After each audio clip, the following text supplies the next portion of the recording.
Just plumbing and repair began in 1987 with one truck designed to provide the best talking and freaking air services to residents of Coon, Blooming Rock, and the High Country.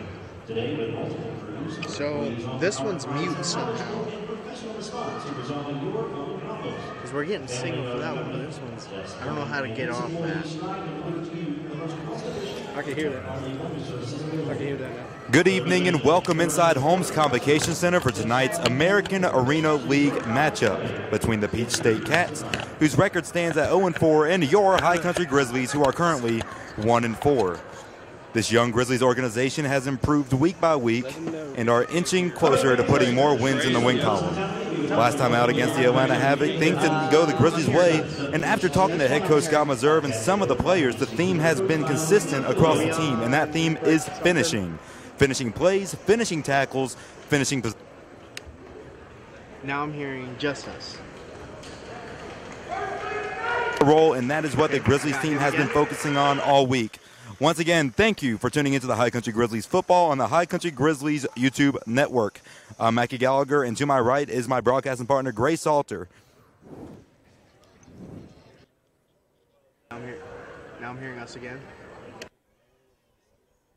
Could you hear anything?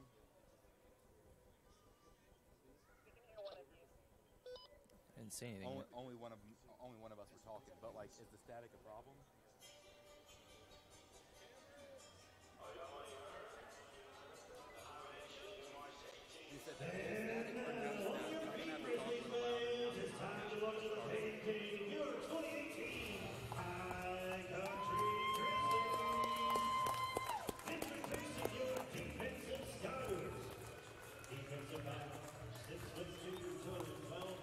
What we're gonna do is we're just going to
Once again, good evening and welcome inside Holmes Convocation Center. And during my monologue before the national anthem, we talked about how the theme for this week for the High Country Grizzlies has been finishing, whether it comes to finishing tackles, finishing plays, finishing possessions, and finishing the game in general. Now, Gray, we had another bye week after this game. The Grizzlies have been getting a lot of bye weeks in between the game, kind of putting a halt to the momentum throughout the season. But what did you see 2 weeks ago against the Atlanta Havoc that really had some cause for concern when it came to finishing plays? Well, you know, Mackie, you mentioned it yourself a little bit. The one thing that I was honing in on a lot last week was the tackling, and that's really just how you finish any assignment on defensively specifically is you got to get the ball carried to the ground or get the ball to the ground. And, you know, last week 2-yard plays were turning into 20-yard plays, and 20-yard plays were turning into 50-yard plays. And so many yards and so many touchdowns were given up just because they weren't finishing the play by getting the ball carrier to the ground. Along with that, offensively, several times the Grizzlies would work their way into the offensive half of the field, but they'd turn the ball over, or they'd go 4 and out and turn the ball over that way. And those are drives and opportunities that you've got to finish. They had a fumble on the 5-yard line. Coach Meserve, talking with him, said that was the momentum changer. That was the difference maker in last week's game, was the fact that they fumbled that ball on the 5-yard line. The Havoc went and scored that next drive. That's a 14-point swing. So just being able to finish tackles, finish drives, finish plays, Mac, the ability to, you know, as a receiver, if you're open, Darrin Daniel's got to get him that ball. They've got to make that catch. Just finishing your assignments in order to execute what you've practiced all week. That's what the Grizzlies have to come out here and make sure they do today. Well, the Peach State Cats deferred until the second half, so your High Country Grizzlies will be receiving the kickoff to start off today's game. And before we get underway, I'm going to mention a few rules. So far, the field is a padded surface that is 85 feet wide and 50 yards long with 5-yard end zones, a big difference between Holmes Convocation Center and other arena football venues. Another one is you play with 8 players on the field. There are 4 offensive players on the line of scrimmage. One of them is a tight end. There are 3 defensive players, and they must be down linemen in a 3- or 4-point stance. Each team is allowed 3 timeouts per half, and there are 4 15-minute quarters with a 15-minute halftime. The clock stops for out-of-bounds plays or incomplete passes only in the last minute of each half, or when it deems necessary for penalties, injuries, or timeouts. And that is a good handful of the rules. But right now, kicker Jim Terry out of Clark Atlanta University, also spent a semester at Livingstone College in my hometown of Salisbury, North Carolina, looks to send it downfield. And right now, there is a stop in your play already. The ball fell off the tee there. Mackey's got to reset. And right now, it looks like number 6 defensive back Quentin Tucker will be the lead receive man for the Grizzlies. So it's a line drive kick to Quentin. He catches it at the 5, gets to the 15, gets to the 20, and is brought down, we'll call it the 22. So a good return for Quentin Tucker to start off the first possession of the High Country Grizzlies today. Absolutely. Field position in arena football, you might not think is this big a deal because of how small the field is, but that actually adds to the advantage or disadvantage of field position. The difference between starting at the 25-yard line or the 22 where the Grizzlies are now even versus being backed up on your own 5, that can make a big difference. That can shorten your drive, allow you to score a lot easier. So great field position to start. I'm sure Meserve loves to see that to start the game off. So Darrin Daniel and company look to get a score on the board the first possession. A.J. Stevenson in motion on the far side. Darrin Daniel in the pocket, bombs it downfield to A.J. Stevenson, and is caught for a High Country Grizzly touchdown on the first play of today's game. I was talking to A.J. Stevenson himself last night at Blackjacks. He mentioned to me that one of the things this offense wanted to do was to get out and score quickly. He said, expect us to take a shot deep right off the bat, and he lived up to his word. He went up and got that one, climbed the ladder for the touchdown. What a play between Darrin Daniel and A.J. Stevenson, who we've mentioned has been one of his favorite targets all year. Victor Leventrant looks to boots it through the upright. A.J. Stevenson standing at 6'4", 190, definitely a height advantage over his defender. And that extra point is right down the middle. So, first play of the game, 14:07 left in the first period. Grizzlies lead the Cats 7-0. That's exactly the start that Meserve wanted from his team. Obviously, I mean, a touchdown on the first play, but like I said, Meserve, AJ, they all mentioned to me that they want to suck the air out of this Cats team right away. the ability to go and do that and score on the first play shows that they can execute their game plan, and that's going to instill confidence not only in Darrin and AJ, but the rest of the team and the defense as they step out now with Brandon Sutton touching the field for the first time since game 1. Brandon Sutton was actually active for the first time on May 5th against the Atlanta Havoc, but that was the first day he could actually, I think, be physical in practice in the game, so of course they were going to play it safe. He didn't play against the Havoc, and he said that really hurt him just as a player. He knew his team needed him out there on the field, but he definitely fulfilled that void by being a coach on the sideline, and right now he's wearing his, as he called it, J.J. Watt brace, and it is a monster of a brace. It looks exactly like the one J.J. Watt wore when he injured his arm, but right now Victor Leventritt will do the opposite of what Jim Terry did and try to send it downfield for the Grizzlies. Number 1, Omar Wright, wide receiver, is the main return man for the Cats. Grizzlies, of course, wearing all yellow with some navy trim, while the Cats are wearing all white with gold trim on the sides, numbers, and shoulder pads. Here's a kick by Leventritt.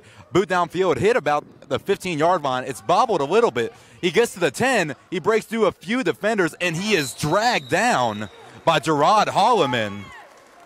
Xavier Walker on the return for the Cats. Mackie, Gerard Holloman, another presence that was missing against the Havoc for the Grizzlies. He had a newborn daughter right before the game, almost, only a couple days before, and Scott Missouri wanted to give him a chance to be with his family during that time, and I respect that a lot from Coach, but I know, talking with the players this week, that having Gerard back out there is such a difference maker. He's such a leader for this defense. He calls all the plays, or directs all the plays, rather, on the field for them. So I know they'll love to have his presence back out there today. Brandon Sutton is not on the field for this Grizzlies defense right now. Number 16, Quavante Evans in motion for the Cats. T-Rez Wilkins completes it to Samson Angwe out of Hawaii University, D1 product. T-Rez Wilkins, standing at 6'4", 220, will be behind center for the Cats to start off today's game. The receivers are Samson Angwe, Omar Wright, and on the far side, Quavante Evans. Omar Wright in motion on the near side along with Samson Angwe. T-Rez Wilkins throws it downfield and is batted away by Jaw Valentine. Great read by Jaw in the secondary. Jaw told me before the game, Mackie, that he was going to read the quarterback's eyes today like a book. He said he wanted to jump every route that he could get his hands on right away. Almost the first play he had a chance to, Jaw Valentine lives up to his name and gets a hand on the ball. Great play, like you said, by Jaw Valentine. So 3rd and 5, we'll call it, from the Cats' 22-yard line. Quavante Evans on the near side along with Omar Wright. Samson Angwe in motion. T-Rez Wilkins looking near side, being chased down by Ethan Farmer, and he's scrambling. He eventually puts a shoulder into Gerard Holloman, and he is brought down after gaining a first down. That's a real heads-up play there by number 10, T-Rez Wilkins, for the Cats to get his team that first down. A lot of pressure up the middle for the Grizzlies there. The Grizzlies rely on a lot of nose guard pressure, Mackie. They like to get that nose guard pressure because it essentially cuts off the center passing lane for the entire field if you got a big guy there pushing that middle with his hands up, blocking off that lane. So that kind of forces guys like T-Rez Wilkins to use the outside of the field like that. Omar Wright in motion. It's going to be a pitch to number 3, Lewis Brown, who breaks free. Let's see where they spot the ball. It looks to be at the Grizzlies' 11-yard line. A gain of 8 for Lewis Brown. Lewis Brown caught a pretty good hole in that last play. Some of the Grizzlies trying to get away with some arm tackles, something that they said they worked on all week in practice, but obviously not great execution there on the tackling. I know that Coach Meserve has emphasized that it's just fundamental, and he tells us guys it's something that all professionals should be able to do, so they got to get back to it. Quavante Evans in motion on the far side, and he is going to be targeted. Ball is well overthrown. Jaw Valentine on coverage. Incomplete pass for T-Rez Wilkins. That's going to bring it 3rd down and 2.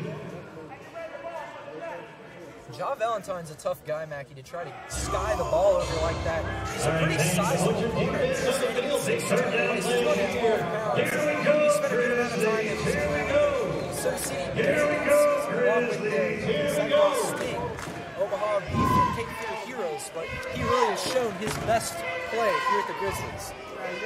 T-Rez Wilkins takes the snap. He is pressured by D. Barry, throws it downfield, picked off by Quentin Tucker. Quentin Tucker is not going to go down. And excuse me, that is Keith Williams.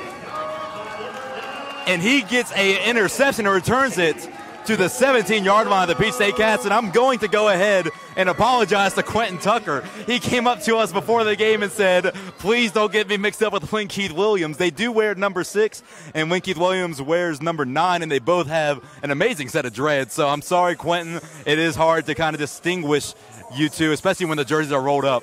But great play by Keith Williams nonetheless. And great pressure up front leading to that interception. I asked Coach Meserve this week, and the pressure up front helped the guys in the back end. He said absolutely. It helps everybody finish their assignments. When you're getting that kind of pressure from your defensive line, pressure up front causes a bad throw. Keith Williams capitalizes. Darrin Daniels going to keep it, and he will scramble. He gets to the 10, and he hits out of bounds. And we are at a weird angle, so I don't know if we'll be able to tell where the ball is placed.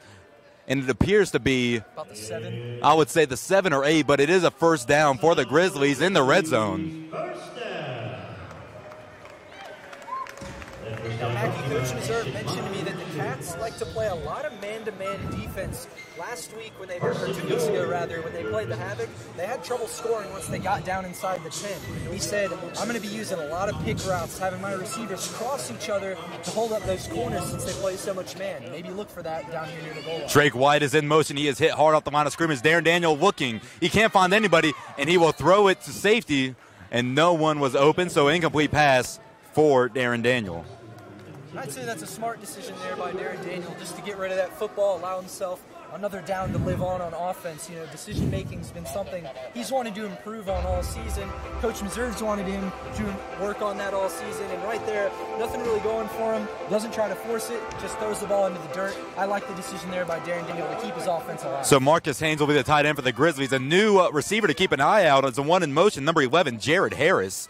Darrin Daniel keeps it, looking left. Can't find anybody. Finds Drake White, and is off his right hand, and he can't corral it. So another incomplete pass for Darrin Daniel, but great effort by Drake White in the end zone. That was actually a pretty good throw by Darrin Daniel, even though it looks like the ball is a bit behind him. From our angle, you could see there was a defensive back in front of Drake White and a defensive back behind Drake White. There was a pretty small window. Darrin Daniel found it. Drake White almost hauls in that one-handed catch. Obviously would have liked to see him come down with that one, but pretty good effort from both ways. I'm hoping to see the Grizzlies finish inside the 10, though, something that they wanted to work on. Jared Harris in motion. Darrin Daniel looking left once again, looks right, can't find anybody. He's being pressured. Finds Drake White in the end zone for another Grizzlies touchdown. Mackie, it wasn't a crossing route, but I did call the pick route there on that touchdown. If you watch, number 11, Jared Harris for the Grizzlies does a little curl route, stops, and Drake White came right around that receiver, kind of picked his corner a little bit, freed him up. Darrin Daniel found him immediately. You could tell that's the exact play they were looking for. Love the structure there by Meserve offensively. Love the execution by the Grizzlies, and a hot start as they get their second score of the game here in the first quarter with 8:16 remaining. Darrin Daniel eventually looked at Jalen Jackson to start off the play. Nothing was there. And as I'm talking, Leventritt's extra point is good. He kept his composure in the pocket, gave himself time to find a receiver. Drake White was there for a touchdown. And now the Grizzlies lead 14-0 with 8:10 left in the first quarter. We'll take a break. You're listening to the High Country Grizzlies Football YouTube Network.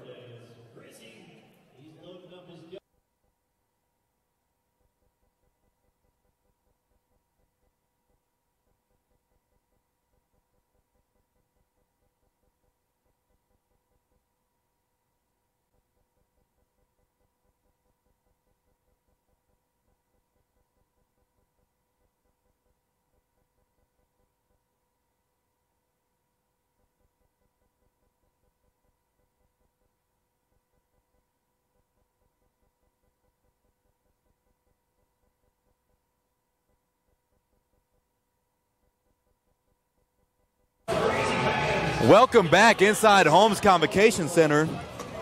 I'm Mackie Gallagher, joined by Grace Salter, my broadcast partner, as always. And if you're just tuning in, the Grizzlies are leading by 2 touchdowns, 8:10 left in the first quarter. 14-0 is the score.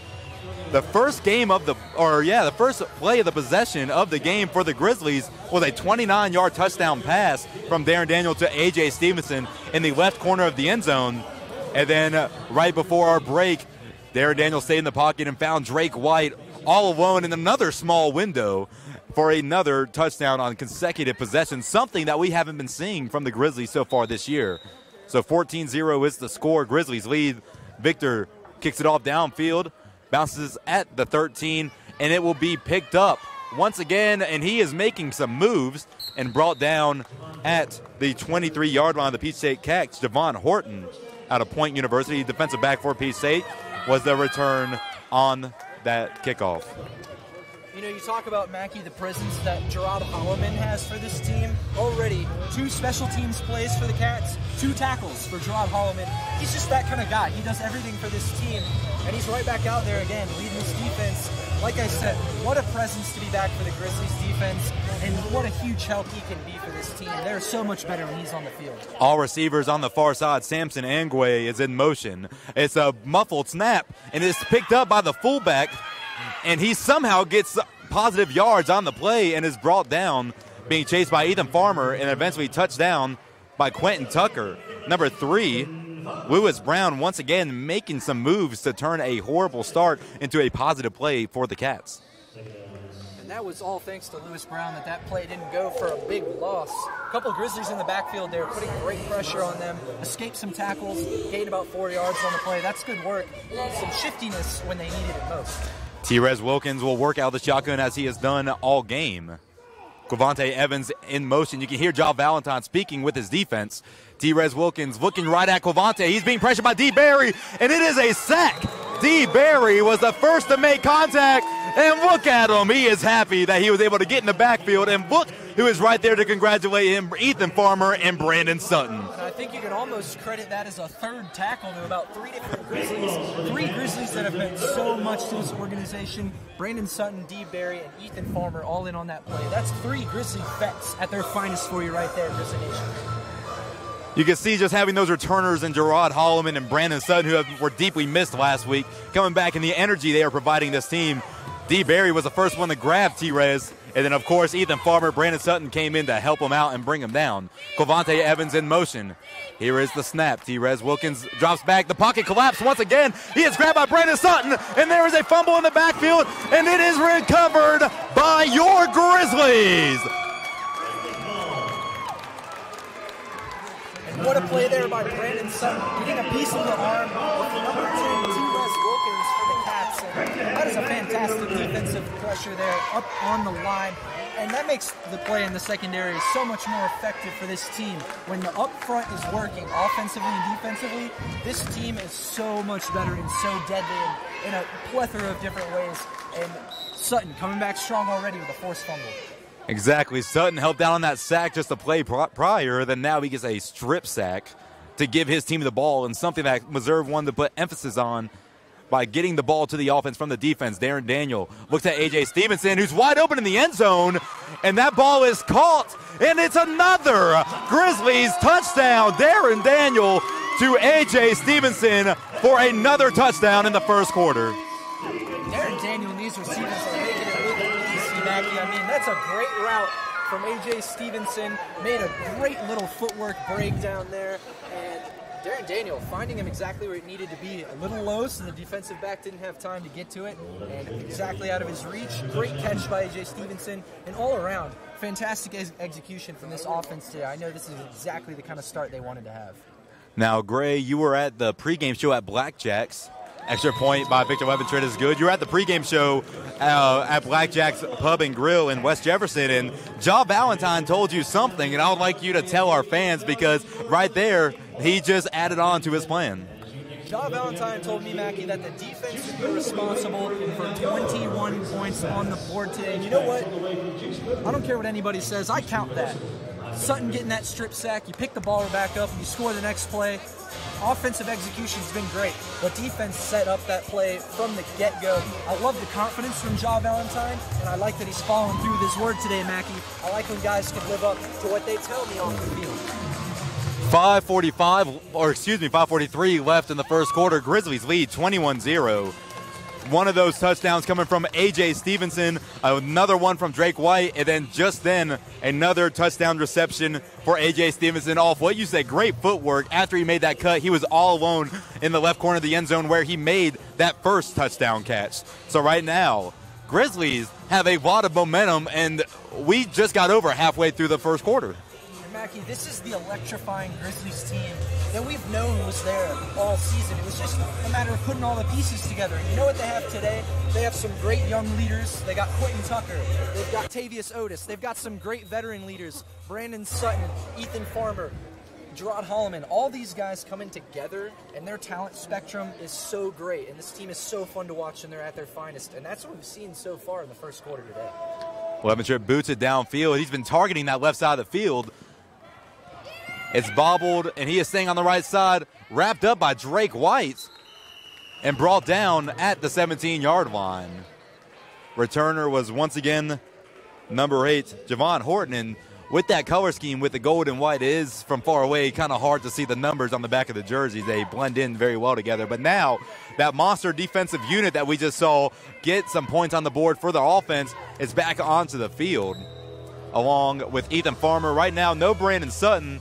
I'm going to say, I will say that they're most likely going to play it safe, and if they don't have to have him in, because like I said, this is his first game back since the very first game against the Richmond Rough Riders on March 17th, to where Brandon Sutton was actually injured on one of the first defensive possessions. So T-Rez Wilkins in shotgun, Omar Wright in motion. T-Rez looking, and he throws it to Samson Angway with Linkeith Williams on the coverage. Nice hit to ensure that there wasn't a cat. Samson Angway acknowledging it, hitting Keith Williams on the helmet. Good sportsmanship between these two teams, both pre-game and so far during the game. You know, Mackie, the Grizzlies wanted to come out here and score quick. Obviously, you know, you want to win football games, you're trying to score as many times as you can. But at the same time, they specifically put an emphasis on scoring quick, and it was to deflate the Cats. They wanted to take the momentum and all to themselves in this game. And watching the two teams walk out on the field, the energy from the Grizzlies versus the sluggishness of the Cats is night and day. Covante Evans, intended receiver, and I'll be sure to get this one right. Quentin Tucker with a great pass deflection. So now 3rd and 10. They have yet to go past the line of scrimmage from where the possession started. Mackie, now you can hear, you can hear Gerard Hallman yelling at Quentin saying, "Why aren't you catching the ball?" Yeah. Well, you know, Mackie, you talk about some of the veteran presence on this team that's been great, but I'd love to acknowledge some of the new guys who step in big roles when it was necessary for this Grizzlies team. With Sean Potts-Harris having injuries and other movement around in the secondary, Quentin Tucker and Tavius Otis have come in and impressed me. And Coach Meserve has mentioned it too greatly. These two guys have come in and really just made that secondary more whole than it already was. Omar Wright in motion. Big hit by Linkeith Williams off the line of scrimmage. T-Rez can't find anybody, and Samson Angway is the intended receiver, but the man you just said, Tavius Otis, right there to break the pass up. Great defensive possession all around the field for the Grizzlies. And that is all thanks to Tavius Otis to finish that play. I talked about finishing plays earlier. That is a first down, or close to first down completion to number 21, Samson for the Cats. But Tavius Otis comes in there, gets his hand in the play, and knocks the ball loose. I love that kind of tenacity from this defense.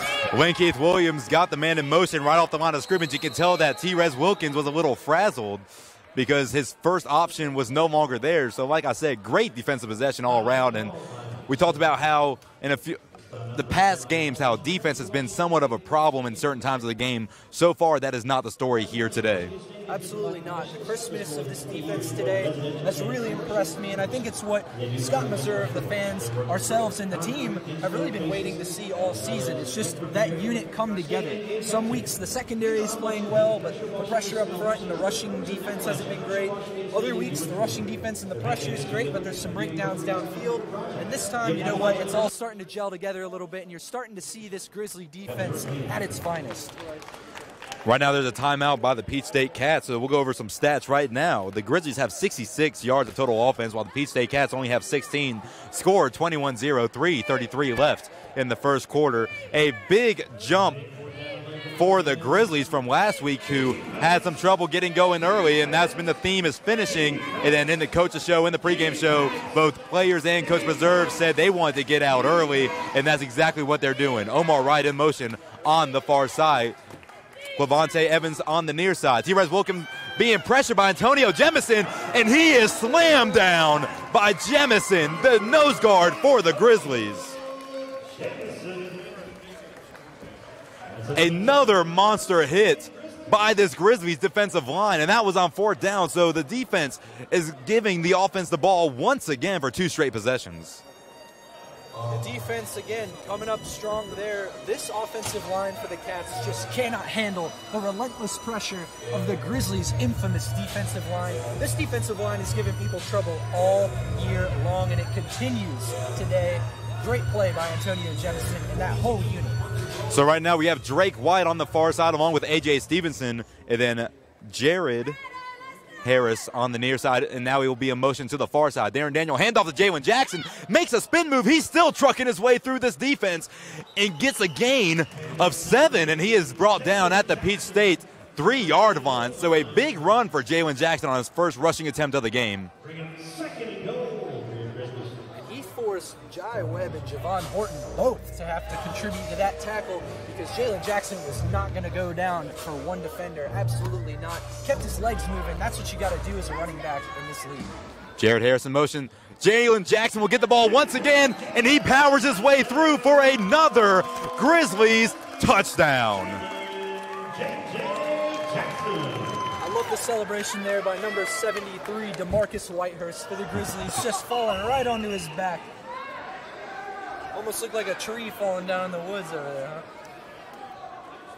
4 straight touchdowns on 4 straight offensive possessions for the High Country Grizzlies. And Victor Levenstrid is out to attempt his 4th extra point of the game. A.J. Stevenson, the holder. And he wasn't the holder in the first few games until he came up to Coach Reserve one day at practice and said, "Hey, Coach, I used to hold for kickers in high school and college." And Coach Reserve was like, "Why didn't you tell me this earlier?" Yeah. And ever since then, there's been very smooth extra points and kicking. A little bit of a low snap. And it is blocked and recovered. So a low snap by this special teams. It was blocked by number 92, Raleigh White, defensive end. 242, a big presence on this Cats team. But right now, score with 2:03 left in the first quarter.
first game since March 17th, and he's making a huge impact on this defensive front for the Grizzlies.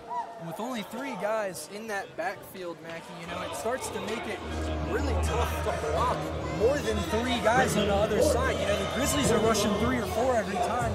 They've only got 3 linemen down to block for their quarterback in the backfield, and it's really killing them to have Brandon Sutton one-on-one with that center. It's really causing them problems. I wonder if the coach for the Cats decides to maybe change it up a little bit so Brandon Sutton is not just tearing through one center so easily over and over again. Clock is at 9 seconds and counting. Clavante Evans in motion. Trey Moran looking left. Offensive line pocket crumbles again. Ethan Farmer chased down, pushing to the wall, and the ball soars right over Gerard Holloman, and that will end the first quarter. That was on 4th down, so the Grizzlies will get the ball when we come back. Your score after 1, the Grizzlies 27, Peach State Cats 0.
Welcome back to High Country Grizzlies football on the High Country Grizzlies YouTube network. I'm Mackie Gallagher, joined by Gray Salter. Your score after 1 quarter, 27 for the High Country Grizzlies, nothing for the Peach State Cats. And so far, Gray, what are you seeing from this? I'm just going to say a different Grizzlies team. We have not seen this all season so far. Just absolute domination in almost all aspects of the game thus far, really, Mackie. I mean, there's not much more else you can say about it than that.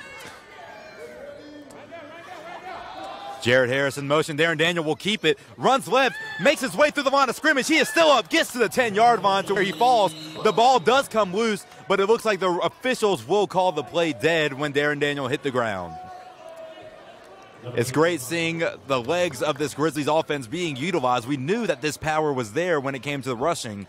It's just been stagnant all season, but right now you can see that Coach Meserve is letting his team run, and they are loving it. Darrin Daniel's a guy who really knows how to follow his blocks too, Mackie. So you don't have to necessarily be the fastest guy out there to make good runs work on this field. Darrin Daniel's just following his guys and letting them do the work. Darrin Daniel looks to his favorite target, A.J. Stevenson, who gets a one-handed grab for another Grizzlies touchdown. For the touchdown pass. For the number 14. His third of the game, A.J. Stevenson. And the third touchdown of the game for A.J. Stevenson. What a game changer he really can be with his size, speed, and footwork.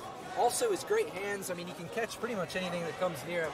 The guy is pretty much all you could ask for out of a receiver. And I know Darrin Daniel quite clearly has come to love his presence out there. The extra point by Victor Leventritt is right through the upright, and like I said, A.J. Stevenson hauled it in with one hand. A lot of contact with the officials letting him play. Contact was going both ways, and like you said, third touchdown for A.J. Stevenson today. And how about this too, Mackie? With the exception of one botched snap, Victor Leventritt, 4 for 4 on the day. Good showing from him too as well. So if you're just tuning into us, score is 34-0, 13:37 left in the first half. A.J. Stevenson has 3 receiving touchdowns. Drake White has 1. And then Jalen Jackson has a rushing touchdown, and the Grizzlies lead by 34. 2 quarters into today's game. What's so impressive to me today, too, is the score is 34-0. The offense has scored on every possession they've had thus far, and the defense is the most impressive thing that I've seen today. That is the caliber that this Grizzlies team is playing at right now. Just dominating, like I said earlier, on all aspects, especially the play up front. I've been so impressed with the way the defensive line and the offensive line for the High Country have really been able to take over this game for both sides of the football. Well, great defense does transform into instant offense, and right now the Grizzlies have 89 yards of total offense, while Peach State only has 1 yard of total offense. Coach Meserve's wife yelling at the players. Great gal. She really is. She's great. We love listening to her. She sits right behind us every game, you guys, and what a presence she is. Not just for us, not just for the fans, but for the other team, too. She likes to chat with those opposing players just to get on their bad side a little bit. It is just so fun to listen to her interact with everybody. Coach Meserve loves it, too. He tells us that after every game, she gets an hour to talk about everything that she would have fixed if the game could have gone differently, or everything that went good. It's just great. We love the relationship that she has with this team and with the players. It's so fun. It used to be 2 hours, but then Coach Meserve cut it down to 1. And the good thing about it is we talked about it with her before the game. It's all in playful spirit. The players are appropriate.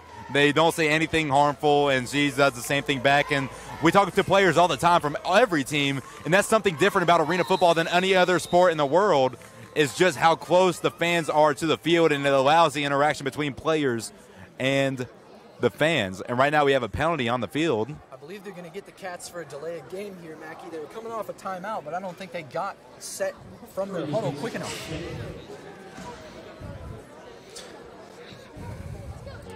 So that will go from 1st and 10 to 1st and 15 for the Peach State Cats. Number 7, Trey Moran, still in behind center. Omar Wright in motion. Trey Moran will keep it, run left side, and he is dragged down by Brandon Sutton. It looks like, Ethan Farmer, both huge presence on the defensive line. It's hard to tell them apart sometimes. And Mackie, that was such an important play there by Ethan Farmer. If Moran gets that outside edge, he could possibly have taken off down the whole field. We haven't really gotten to see his speed yet as he jogs off the field with literally a tattered jersey. That is the power and the strength that Ethan Farmer took him down with just one hand. He has no jersey. The jersey completely came clean off, and we are seeing some different kind of strength from this Grizzlies defense. We talk about finishing tackles, and the tackles they are finishing are the ones where they're grabbing them with one hand. That is probably the 5th or 6th tackle to where on first contact with only one arm, they bring the Cat player down. So right now, T-Rez Wilkins will come back in and fulfill the quarterback role. Clavante Evans in motion on the near side along with the rest of the receivers for the Cats. T-Rez Wilkins looking deep to Clavante Evans, and he is overthrown. Tavius Otis on the coverage, and you can see that Evans is not happy because Evans definitely had the whole defensive secondary for the Grizzlies beat. And if there is one play thus far where I've seen the Grizzlies secondary get beat, it was that one. And you're right, Evans is completely missed out of bounds. He didn't even have a chance to go for the ball in that play. If I was him, I'd be a little frustrated with my quarterback too. The thing is, you have to understand, Mackie, the quarterback's barely getting any time back there with the amount of pressure the Grizzlies are putting on him. There were a couple guys coming off the edge on that last play that could have been deadly if he hung on to the ball any longer. I think they've really just rattled the confidence of both quarterbacks for the Cats today. Clavante Evans, Omar Wright on the near side. T-Rez Wilkins throws it to the fullback, who is still trucking his way through. That is a big boy for this Peach State Cats team. Number 99, Austin Green on the reception. And how about Gerard Holloman taking down Austin Green, who's 6'3", 300 pounds, Mackie. He is a big guy for this Cats team, one of the biggest listed on the entire roster.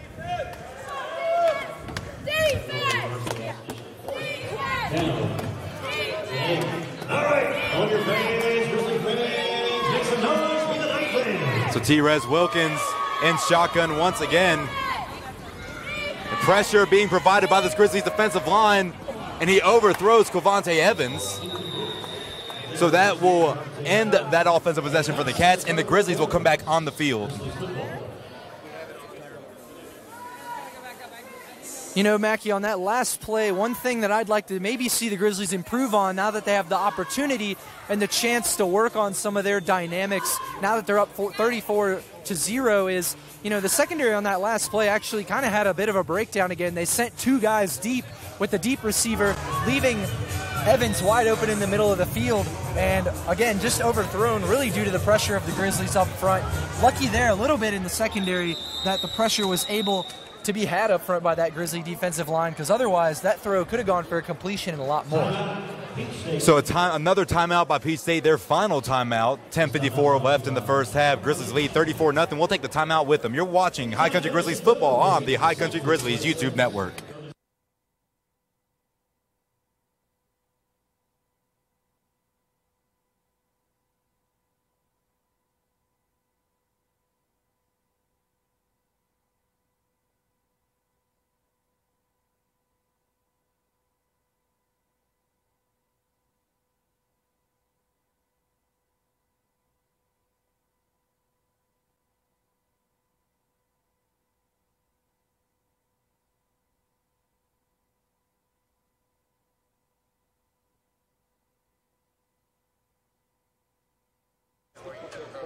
Welcome back inside Holmes Convocation Center. Darrin Daniel is in shotgun. And new receiver number 5, Javon Badger, will be in motion. Darrin Daniel looking downfield, finds Drake White wide open in the middle of the field. He spins off 2 defenders, and he high steps his way into the end zone for another Grizzlies touchdown. And now we have a huge fight at midfield. Multiple flags thrown.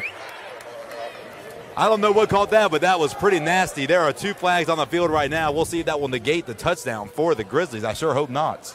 It looks like DeMarcus Whitehurst might have been one of the guys in on that scuffle there. I'm not exactly sure what happened or who threw first, but you're right. Pretty ugly scene there in the middle of the field. But how about Drake White? If that touchdown stands, great read by Darrin Daniel to find the open guy short, not the guy covered deep. And then Drake White spins off his defender in one of the most impressive one-on-one moves I've seen maybe this whole season from a Grizzlies skill player, and gets into the end zone, and that is a scoring play right there from Drake White.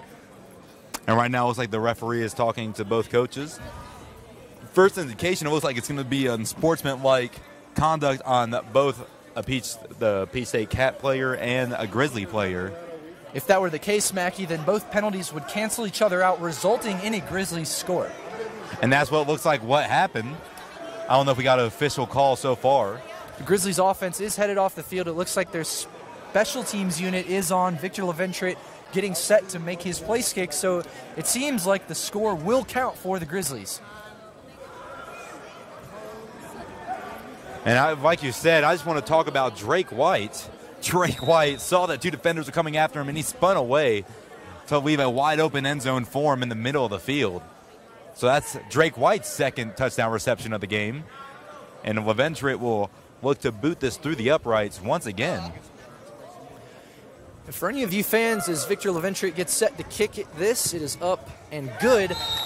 One of the players that we haven't seen on the Grizzlies team today, Jerron Scooby Bryant. For those of you Grizzlies fans wondering why he's not on the field today, he actually suffered an injury in the last game against the Havoc. Coach Meserve told me that something went wrong with his finger and his hand. He kind of messed up his hand a little bit. So, you know, he wanted to play today. He was begging Coach to play today, but with some other receivers joining the roster who obviously have talent enough to play, such as Jared Harris, who has been on the field in his absence, Scooby Bryant's going to be rested today, but he should be back for the Grizzlies as soon as they can get him healthy and back on the field. So a quick recap of the scoring plays for the Grizzlies so far. To start off the game, the first play of possession, Darrin Daniel completed a 29-yard pass to A.J. Stevenson. Then Darrin Daniel completed another 7-yard touchdown pass to Drake White. And then another touchdown reception for A.J. Stevenson for 17 yards. Then Jalen Jackson ran it in for 3 yards for his first rushing touchdown of the year. And then 2 possessions ago, A.J. Stevenson caught another 10-yard touchdown from Darrin Daniel. Then just then, Drake White had a 28-yard touchdown reception after showing off his moves in the open field. So far, the Grizzlies have been nothing short of dominant so far in the first half. Score 41-0, Grizzlies lead, 10:23 left in the first half. LeVentre looks to boot it downfield once again. And it's just great seeing this team click on all cylinders, like you said. We knew that this was in them, but it's great for them to finally put it on the field. So LeVentre will throw it to the left side of the field, and he will catch it while going out of bounds. And he is hit by Drake White and brought down at the 20-yard line. Javon Horton on the return once again. And maybe not a form tackle necessarily there by Drake White, but you have to remember he is a receiver, and he did enough to slow down Tavon in that pursuit. You know, he got a little contact with him, got him to the ground, and then some other Grizzlies could come in, finish the play. So good job to slow him down there. But Mackie, we talked about finishing drives today. How about 6 touchdowns, no turnovers for the Grizzlies? That is the kind of play that Scott Meserve has been looking for all season long. On the defensive side of things, Coach Meserve told me, we're looking for 3 turnovers. You get 3 turnovers and maybe 2 stops on a 4th down, you'll win the football game. Well, Grizzlies have 2 turnovers today, looking for that 3rd, and they've gotten a couple stops on 4th down already. We're only in the first half, Mackie. Clavante, Evans, Samson Angway, and then another receiver who just caught the ball, and he is tackled by Tavius Otis at the 5-yard line. That was number 12, Kevin McFadden, 6'5", 200-pound receiver for this P-State Cats team. First reception of the day. And Tavius Otis is only playing in his 2nd arena football game ever today. Saw a little bit of that maybe rookie scenario going on there where he misses his coverage, but Gerard Holloman, the vet, comes in and gives him a little clarity on the coverage read, and hopefully that'll be tightened up with a little veteran leadership stepping in. So right now, T-Rez Wilkins in shotgun, Kevin McFadden in motion. T-Rez Wilkins will keep it, and he will step back to look for a throw. He'll lob it to no intended receiver. The ball is live off the wall. I think they're going to call that incomplete. Off the bleacher. Yeah, Mackie. I think it may have touched a little plastic of that seat front in front of the Dos Amigos sign right there on the promo, and the refs are going to call it incomplete. Any ball off the wall is live, but if it hits that safety railing in front of the bleachers or the seats and bounces back into play, it is considered a dead ball. So it was an incomplete pass from T-Rez Wilkins. The ball is on the 3-yard line for the High Country Grizzlies. This is the biggest threat the Cats have had so far in today's game offensively. And right here, Mackie, if I'm the Grizzlies, I'm keying in on number 12, Kevin McFadden, and 16, Clavante Evans, just because they are the 2 tallest receivers on this roster for the Cats. They can be utilized in these tough situations. McFadden's in motion. The ball is batted by Jalen Jackson, and he will catch it. So he deflects a pass and gets an interception for another turnover for this High Country Grizzlies defense. And there you go. There's your other turnover of the game, Greg. That is unbelievable, Mackie. That's one of the most athletic plays, along with Drake White's spin, that I've seen in this whole game. Jalen Jackson deflects the quarterback's pass, catches it, laying out for that ball. Love the effort by this defense. Love the tenacity. And Coach Meserve, love the greeting that Jalen Jackson gets from Coach Meserve after that play. A big grizzly bear hug from Coach Meserve. Coach Meserve is loving it, and I'm sure there's another reason why he's loving it. His father is sitting right behind us along with his wife, and I believe this is the first game, or at least the first home game I know that his father could attend. So it's just happening in front of his father. I know that is making Coach Meserve happy. And we'll have a timeout by the Grizzlies. Looks like it was a little slow being set up. We'll take the timeout with them. So Jalen Jackson gets a pass deflection and then catches it for an interception. Your Grizzlies lead 41-0. 8:41 left in the second quarter.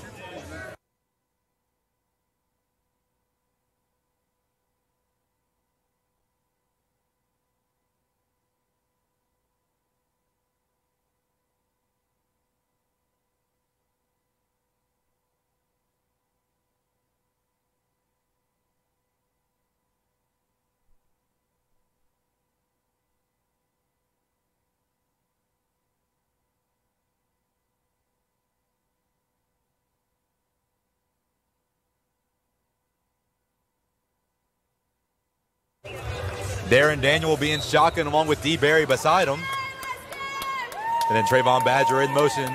Drake White, A.J. Stevenson also on the field. Javon Badger going all the way down. Drake White wide open in the middle, catches at the 15 and brought down at the Peach State 22. And another really athletic play there by Drake White. I'd say he's proving himself to be one of the quickest receivers laterally, east-west, that we have on this Grizzlies roster. And he shakes a defender, shakes another one, and is finally brought down by what he thought was a face mask, trying to get the penalty, but it's not thrown. So the Grizzlies still get the first down with Drake White making some athletic plays there.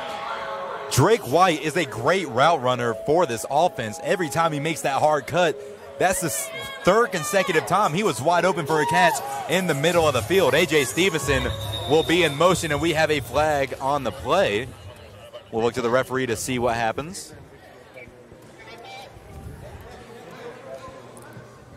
And it's false start on the Grizzlies. A little confused by that, Mackey, just because the ball really wasn't set yet. Nobody had gotten down on the offensive line, but maybe that was the false start call right there. Nobody was down yet. Yeah, false start was called on number 51, Marcus Haynes, the center for this Grizzlies offensive line. A.J. Stevenson in motion. Javon Badger on the near side. Drake White on the far side. A.J. Stevenson does a stutter step. He is wide open downfield. Darrin Daniel finds him, and it goes right through his hands. A.J. Stevenson wide open, and you can just tell there was a mental error. You know what, Mackey? Maybe a little bit of karma on that play. Simply not towards A.J., but he did probably get 2 or 3 steps past the line of scrimmage before that ball was snapped to Darrin Daniel. So, you know, the refs miss a call, but nothing too harmful for it for the Cats on the other end. But the Grizzlies will look to bounce right back. You got to notice that on those motion routes, A.J. Stevenson's been open down the field almost every time. I mean, if they're not bringing 2 guys with A.J. Stevenson, he's been beating his man one-on-one on the outside route almost all day. Oh, I even said he was wide open as soon as he got past the line of scrimmage, and that may have been a reason because he did indeed get a couple steps past before the ball was snapped. But I'm just happy that Darrin Daniel uses QB vision to find him. And there are some words being spoken between the offense and defensive line. They were saying something about how number 79, Leonard Williams, a defensive lineman out of Morehouse University for Peach State, couldn't be on the field. I don't know if it plays into the unsportsmanlike conduct. I don't know what's going on right now, but now number 99, Austin Green, that big presence, 6'3", 300, stepping in for his place. Jordan Farrow will be the tight end on this play in the coach's show that you can find on YouTube. Thank you for hosting it last week. Jordan Farrow, Coach Meserve, said that he has really been the leader of this offensive line. He makes sure they get together for film study. They hang out, they lift, they eat together. So it goes back to that cohesion on this Grizzlies offense. A.J. Stevenson in motion once again. Darrin Daniel looking, pocket collapse. He starts to scramble. Finds Drake White wide open in the middle. Once again, he hits the wall. And excuse me, that is Javon Badger with the catch. Great job holding on to after hitting the wall really hard. And I love the block there in the backfield by Jalen Jackson, who never gave up on that play. The rush came quick. He missed his initial block, but Darrin gets a couple steps out of the pocket. Jalen Jackson picks up that block again, gives him that extra second to throw to White, or excuse me, you said it was Javon Badger on that play, but that was a fantastic block by Jalen Jackson. Drake White, Badger, and Stevenson are the receivers. It is a bad snap, and Darrin Daniel falls on it to ensure that it would not be a turnover. We talked about how we don't want any turnovers this game, and Darrin Daniel will take all precautions necessary to make sure he can keep his word to Coach Meserve. So that brings up 4th down for the Grizzlies. We'll call it 4th and 5 from the Peach State 26.5-yard line. And, you know, I know as a fan, you see a play like that and you say to yourself, well, Darrin could have kept going. But like you said, Mackey, no turnovers. And think about this. It's a bummer that play didn't work out, but it would have been even worse if he bobbles that football and turns it over. That's a momentum swing. So heads-up play there by Darrin Daniel. I like that veteran choice of just diving on it. Javon Badger in motion, and they're going to hand the ball off to Jalen Jackson, who fights his way through and comes up at the 20-yard line, 2 yards short of the first down. So that will be turnovers on down for this Grizzlies offense. The first turnover for the offense so far this game, but that turnover comes with them leading by 41 here in the second quarter. 5:39 left in the first half. You know, Mackey, with the success the Grizzlies have had in the air, I'm not sure if I'd have gone to the ground on that last play, but like you said, up 41, this is a chance now for the Grizzlies maybe to feel out some things that they have to improve on. And one of those things we've talked about is rushing the football, and specifically rushing the football up the middle. They've gotten some runs with Darrin Daniel on the outside. They've gotten a couple pitches in the past to work their way, but on that last play, they're just trying to get a good push up the middle.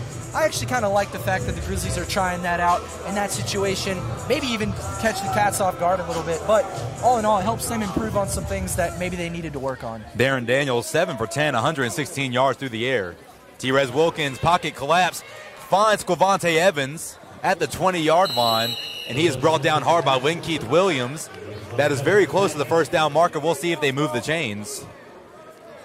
and it is a first down for the Peach State Cats. And he was tackled behind the marker, but because of that forward progress, he did have that catch right around the 18-yard line, so that's where the ball will be for the Cats as they move the chains for a first down. And so far, finishing the theme throughout the week in practice and just talking to coach and players, they have definitely capitalized on their practice time working with tackles. Because like you said in the coaches show, Coach Meserve said, y'all are professionals. If you can't tackle, he will bring people in to tackle, and you can see that this defense wants to keep their jobs. This pocket is collapsing, and Quentin Tucker gets an interception. I'm sure to get this one right, and the ball comes loose, and it is picked up. The ball comes loose again, and the Grizzlies fall on it. And how about that, Mackie? Quentin Tucker with an interception, runs it all the way back to the 20, fumbles it, picked up by number 72 for the Cats, Michael Lynch. Lynch fumbles the ball, and then I couldn't tell what Grizzly in that mix fell. Tavius Otis. And then D-Berry fell on him to make sure that the ball was secure. So. And that's great awareness by Tavius Otis in that situation, because that's a play where maybe you give up and just try to tackle Lynch once he's picked it up, but he knows Lynch isn't a ball carrier. He wants to get that ball back, and Tavius Otis got his hand in there. It wasn't just a fumble. He ripped that ball out after Quentin Tucker had already fumbled it, and that's a really heads-up play to keep the ball on your side after a little blunder there by Quentin Tucker after a fantastic interception on that break. Drake White will be in motion, and Darrin Daniel fumbles the ball, and he falls on it, and the ball is still loose, and D-Berry recovers that one. So when D-Berry fell on Tavius Otis to make sure he held on to the ball, D-Berry holds on that one, and I'm going to go back to the fumble before that with Darrin Daniel on third down of the last possession. If fans say, oh, he could have easily gotten up, or if you watching your TV screen, Darrin Daniel did have time to get up. But the thing is, when he fell on it, he was looking straight at the ground. He has multiple 200-plus pounders running at him. And also, that's the reason in football why you just fall on the ball. The ball is very oddly shaped, and you can't really predict where the ball will bounce because of its oval shape. So if the ball is on the ground, you're just going to fall on it, because if you try to pick it up and run with it, then something like that might happen to where you just fumble it once again. Drake White in motion.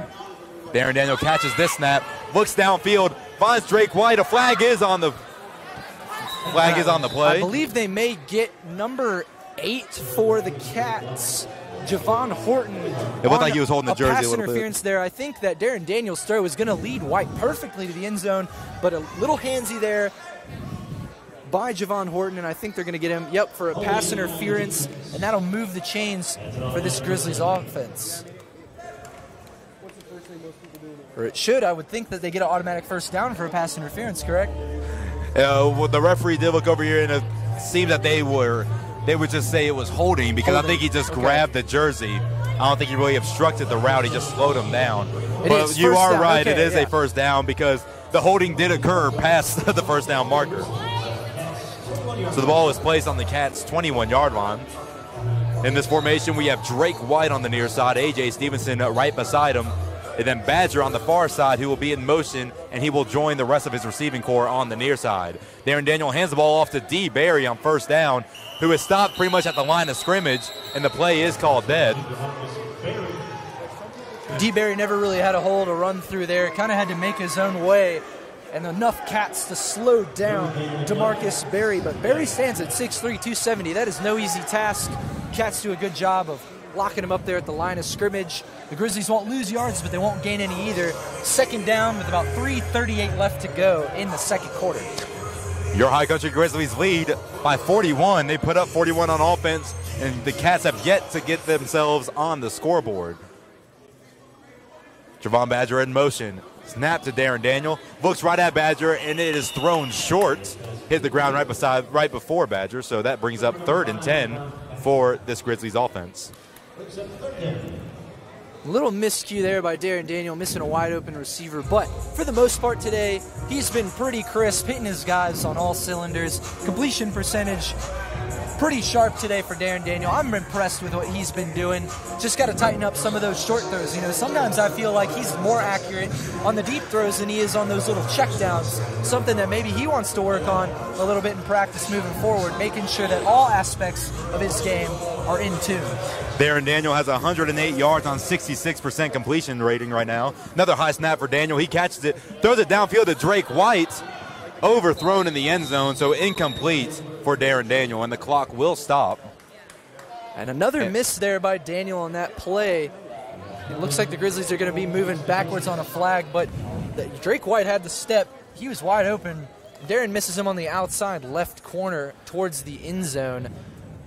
And Darrin, like I said, has been pretty crisp today, but another new quarterback name on this roster who is dressing today, hasn't touched the field yet, Daquan Neil. And I think a lot of people around the Grizzlies organization, even though Darrin's a starter, is that they're excited about Daquan Neil. It's a chance for somebody to challenge Darrin a little bit and maybe force him to work hard and practice just that much more. And I love the relationship that this whole Grizzlies team has, kind of taking Neil in and allowing him to get some reps on that offensive side of things. It was holding on running back Javon Jackson. Another high snap. Darrin Daniel corrals it. He throws it. Finds Drake White for a first down. And he is pushed out of bounds right in front of the Blackjacks Pub and Bar. And, you know, Mackie, I talk about Daquan Neil as the second quarterback on this team. Meserve not at all was bringing in Neil necessarily to replace Darrin, more to challenge Darrin. He wants Darrin to come to practice every day ready to compete. When we don't have another quarterback on the roster, not only is that dangerous if Darrin doesn't go down, but it also doesn't allow him to really have any competition in practice. So Daquan Neil kind of bringing that for Darrin, maybe showing a little improvement for Darrin Daniel today because of that competitiveness. Stevenson in motion. Darrin Daniel looking downfield. Scrolls right. Can't find anybody. Throws it to A.J. Stevenson. Ball lands out of bounds, so incomplete. Darrin Daniel definitely showing off his footwork because pressure was provided by number 92, Raleigh White, and number 52, Tino Rowland out of Malone University. And that's another good decision by Daniel to throw it away. I like when quarterbacks don't force it too much. It's one thing to throw it into a tight window. It's another just to make a bad decision when there's nothing there. That time, good coverage there from the Cats defensive backs. A lot of pressure up front. Smart decision to just kind of get rid of the football on that one and live another day on offense. Drake White will have a breather. Now it's Badger, Stevenson, and then number 11, Jared Harris in for this wide receiving crew. It's a pitch to Jalen Jackson, who has a lot of open room, and he barrels his way through some defenders of the Cats, and he's going to be tackled and brought out of bounds. And now it is the 1 minute warning, so the clock will stop, and we'll take the timeout with them. It is third down from the Cats' 4-yard line. The Grizzlies are threatening, leading by 41 with 1 minute left in the second quarter.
Welcome back inside Holmes Convocation Center. Grizzlies are threatening, 1 minute left in the half, a low snap, a handoff to D. Barry, who fights his way through, and he pushes the defensive line to the end zone to score for the Grizzlies.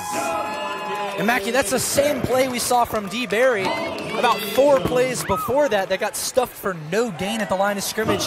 The difference that time, they sealed the edge on that defensive line. It gave D. Barry the chance to get outside the tackles a little bit, and at that point, he's against much smaller defensive backs rather than edge rushers. That gives him the advantage and the push that he needs to get into the end zone. Great execution there by the Grizzlies. Great hold and great kick.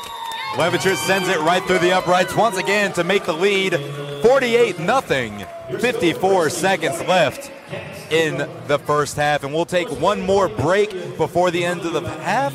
You're listening and watching High Country Grizzlies football on the High Country Grizzlies YouTube network.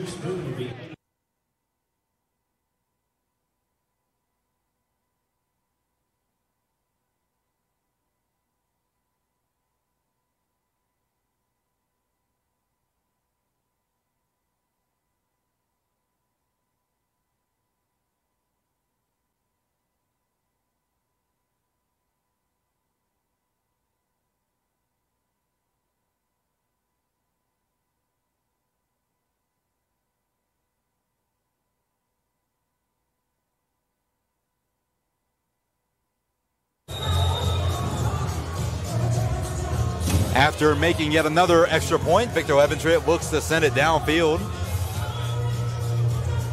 to Omar Wright and Javon Horton receiving it for the Cats. Score is 48-0, 54 seconds left in the second quarter. Nice kick. Omar Wright will return it from the end zone. Gets to the 10. Jukes out a couple defenders. Gets to the 14. And you can see that Drake White was happy with himself for not getting his ankles broken, because he definitely fixed up himself after, almost a great juke by Omar Wright, but still was able to bring him down at the 14-yard line. And number 5, Badger, does a great job of targeting the legs of the returner there. Some of those jukes, your upper body's moving a lot, but if your legs stay planted in one place, as long as you go for those legs, go for the knees, you can get that player wrapped up and get him down. That's exactly what Badger did after White got a hand on him, slowed him down a little bit. So good heads-up team tackling there by the Grizzlies. Again, finishing assignments, executing plays. That's an easy tackle to make if you focus. And the Grizzlies get it done that time, something that is drastically different than what we saw 2 weeks ago right here at Holmes Convocation Center against the Havoc. Grizzlies leading by 48. You do not want to get lackluster on defense even when you have a huge lead. You want to keep the momentum on your side. T-Rez Wilkins takes the ball in shotgun, throws it to the Covante Evans. That's Kevin McFadden, and it goes right out of his hand, so incomplete on first down.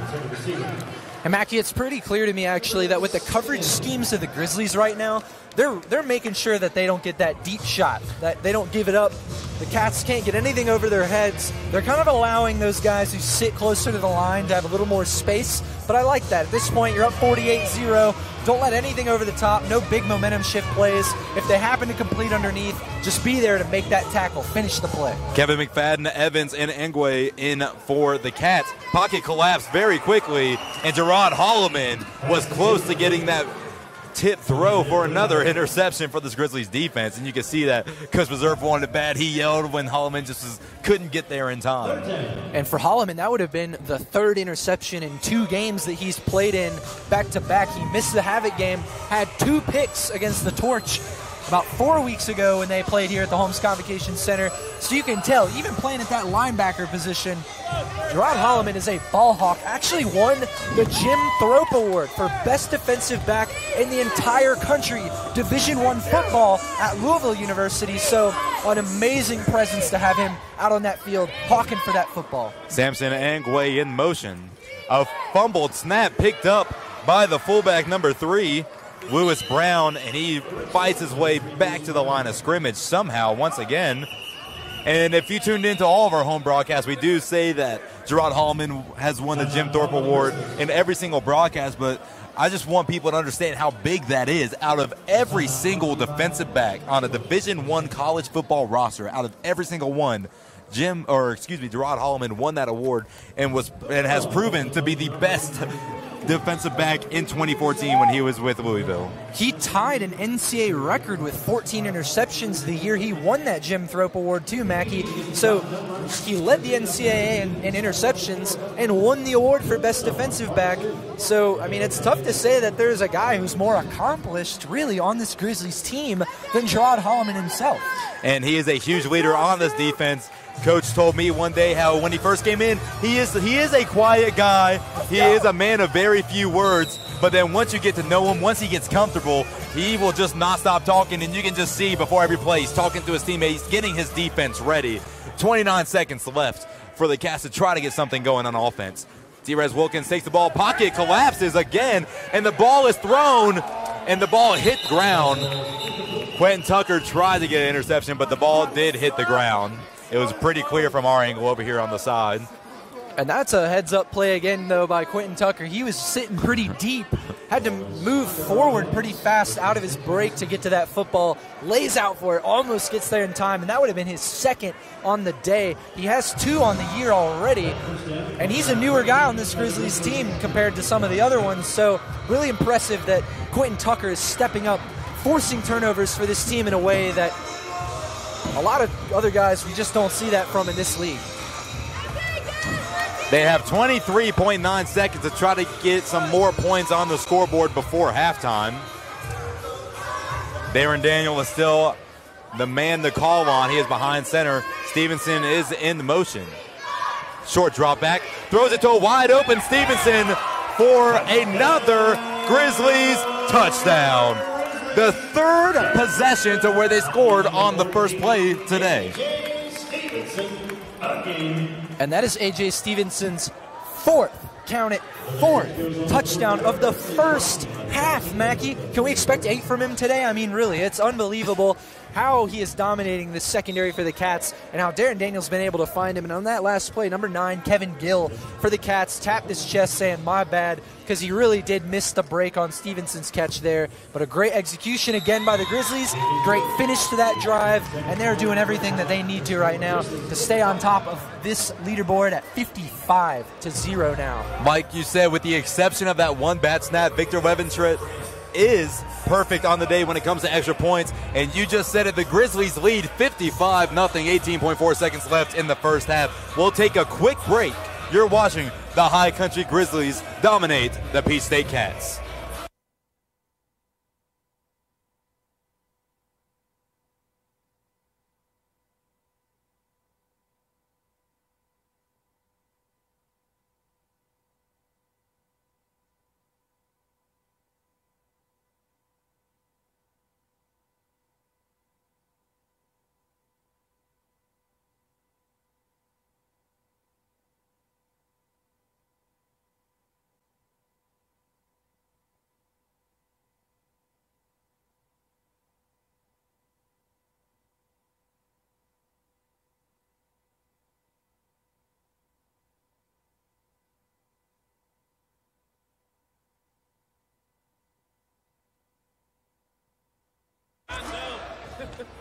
And we're back inside Holmes Convocation Center where the Grizzlies lead by 55, 18 seconds left in the first half. Victor Leventritt looks to boot it downfield once again. After A.J. Stevenson's fourth receiving touchdown on the day, he targets that left corner of the end zone once again, and it will go out of bounds. So the ball will be placed on the 20-yard line for Peach State. And as this Grizzlies defensive line steps out onto the field, Mackie, I'd say that of everything that's gone on today, 4 touchdowns from A.J. Stevenson, some great play from Darrin Daniel, D. Barry and Jalen Jackson rushing the football great. The bright spot for me has been the defensive line play of this Grizzlies team all over both quarterbacks that have seen time for the Cats today.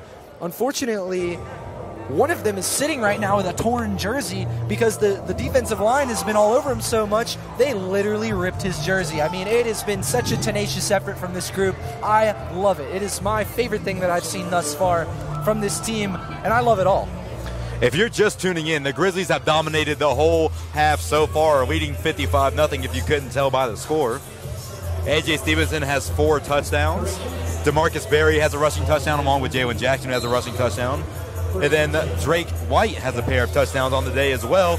Darrin Daniel has just been dropping dimes to his receivers all day, finding the close windows. And if none of them are open, he's doing a great job putting the ball to where nobody can catch it. So with 18 seconds left, the Cats look to get something going offensively for the first time this game. They threatened once on the 3-yard line, but then Jalen Jackson got a pass deflection and an interception. The offensive line crumbles once again. And then Austin Green catches it. And he hits the ground, and nobody put a hand on him, so Austin Green got up. And that was probably going to be the best-case scenario if you were the Grizzlies, because you would not want a 300-pounder getting up and running straight at you. So right now, the buzzer has sounded, but I do think that the half will keep going because under 1 minute the clock stops every time, and they did go out of bounds, so they will try to figure out how much time to put back on the clock. And no matter how much time they put back up there, I would say they probably don't have quite much more time than to maybe take one shot at the end zone here. So as long as the defensive line maybe gets a little pressure up front and that secondary stays locked in on the back end, they should be able to send this thing to half. They put 5.5 back up there, so with a quick play, maybe they could get 2. With one shot deep, I'd say they probably only have time for 1. But the Grizzlies defense will look to stay stout here, unlike last week before the half against the Havoc. But I have a good feeling about this right here, Mackie, hoping that they can close out this half. And you can see Ja Valentine just telling his DBs just to stay back, nothing over the top, nothing back there. Ja Valentine, Tavius Otis, and Quentin Tucker all there. Wilkins guns it downfield, and it's overthrown. And that will finally end the half. Tender receiver, Clavante Evans. And at halftime, your Grizzlies lead 55-0 over the Peach State Cats. And we'll go through some scoring breakdowns and stats for your halftime report. So to start off the game on the first play of the game on offense for the Grizzlies, it was a 29-yard touchdown pass to A.J. Stevenson. Then Darrin Daniel also completed a 7-yard pass to Drake White. Another touchdown pass to A.J. Stevenson. You will hear his name a lot in the next few seconds. And then Jalen Jackson ran it in for 3 yards for his first rushing touchdown in a Grizzlies uniform. And then once again, a 10-yard touchdown pass from Daniel to Stevenson.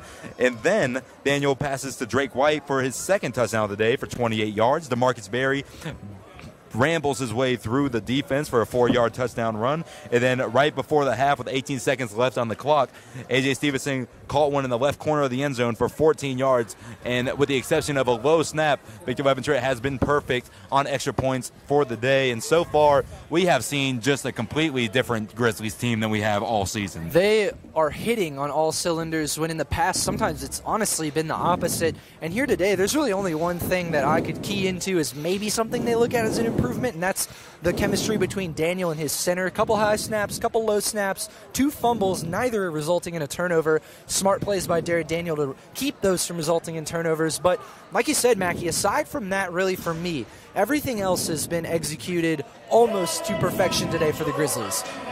So here are some stats between the two teams. The Grizzlies have 171 yards of total offense opposed to Peach State's 51. 50 of those, by the way, Mackie, coming in the second quarter. They finished the first quarter with 1 yard of total offense. They had 3 consecutive sacks to end the first quarter for Peach State, along with Brandon Sutton, Ethan Farmer, D. Berry just being monsters on the defensive side for the Grizzlies. And then 135 of the 171 yards coming through the air for the Grizzlies. Also rushing, the Cats have -9 yards to where the Grizzlies have 36, and it's very good to see that number very positive because we have seen it pretty low at halftime throughout the season. Receiving, like I said, 135 total yards for the 4 different Grizzlies receivers. There have been 4 penalties for the Cats, 2 for the Grizzlies, which is a big improvement, and that is one thing that Coach Meserve puts a huge emphasis on, are penalties and turnovers. And speaking of turnovers, the Grizzlies have 0, while Peach State has 4, and that plays a huge role in the huge deficit the Cats are in, down by 55 at halftime. And the Grizzlies have 3 interceptions, while the Peach State Cats have none. 12 first downs for the Grizzlies, 2 for 4 on third down conversions, 1 for 2 on fourth down conversions for the home team. And right now, Darrin Daniel above 50%, 10 of 16, 135 yards, 6 touchdowns, 4 of those going to A.J. Stevenson, the other 2 to Drake White. Right now, Jalen Jackson has 4 rushing attempts for 16 yards. And then receiving, A.J. Stevenson, 4 receptions, 4 touchdowns, 70 yards. Drake White, 4 receptions, 2 touchdowns, 61 yards. And Trevon Badger, 2 receptions, 4 yards, and no touchdowns on the day yet. We still have a whole half of football to play. And so far, Gray, I'm at a loss for words. What are you seeing from the Grizzlies team that you think is much different than 2 weeks ago when they played the Atlanta Havoc? Well, having Brandon Sutton blow up that offensive line a little bit, not only provides pressure from him, but it opens up the door for every other defensive lineman. I mean, when you have a guy who draws that much attention every play, I mean, pretty much having to have 2 guys guard him every single play with only 3 downed offensive linemen, that becomes a task for that offensive line to handle. And then on top of that, you have, Ethan Farmer and Antonio Jemison and a cast of other Grizzlies defensive linemen. That becomes such a task to handle, really, for any team, especially a Cats team that's struggled offensively all year. I'd say that's one key defensively. Obviously, that helps the secondaries play a lot because of bad throws from pressure and hurries from that quarterback. But that's one thing I love on the offensive side of things. I love that the Grizzlies are able to rush the football a little bit. I like that they've designed some runs from Darrin Daniel because that kind of has the defense on their toes a little bit. When every time you snap the ball, you drop back, they start to get kind of lulled into that motion of, all right, it's a pass play, it's a pass play, it's a pass play. But when you open up that run game a little bit with 36 yards rushing in the first half, which, like you said, for the Grizzlies is a big improvement, I think that starts to open up your playbook a little bit and allow things to open up in certain spots where maybe they wouldn't before because it was predictable. Now the defense doesn't know where you're going, and it kind of opens up the field for anything. A few homecomings for a few defensive players. Brandon Sutton, welcome back to the Holmes Convocation Center in the High Country after being injured in the first game of the season, March 17th, and being active for the first time on May 5th. 2.5 tackles, both of those sacks. And then Gerard Hallman is back after spending some time with his family after having a newborn baby. He has 2.5 sacks, two solo tackles, or excuse me, 2.5 tackles, 2 of them coming solo, 1 of them assisted. And Gray, we talked about the theme of this game finishing.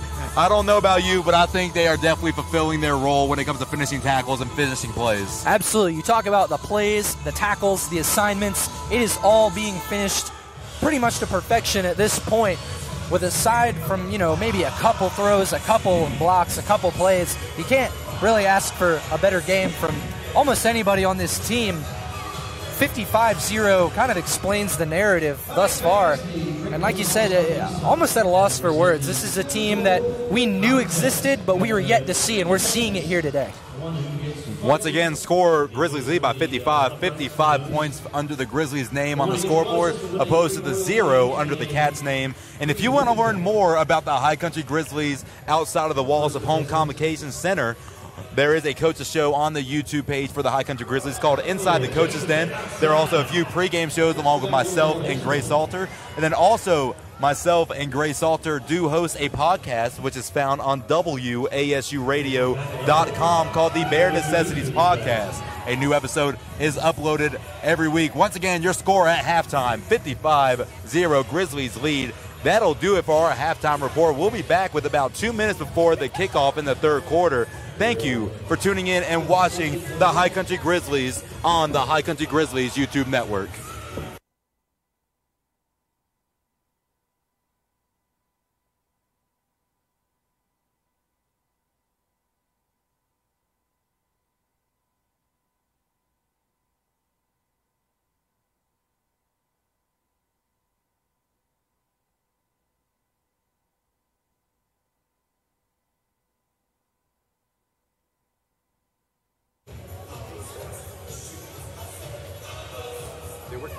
Bro, it won't fucking turn off. Fucking turn off.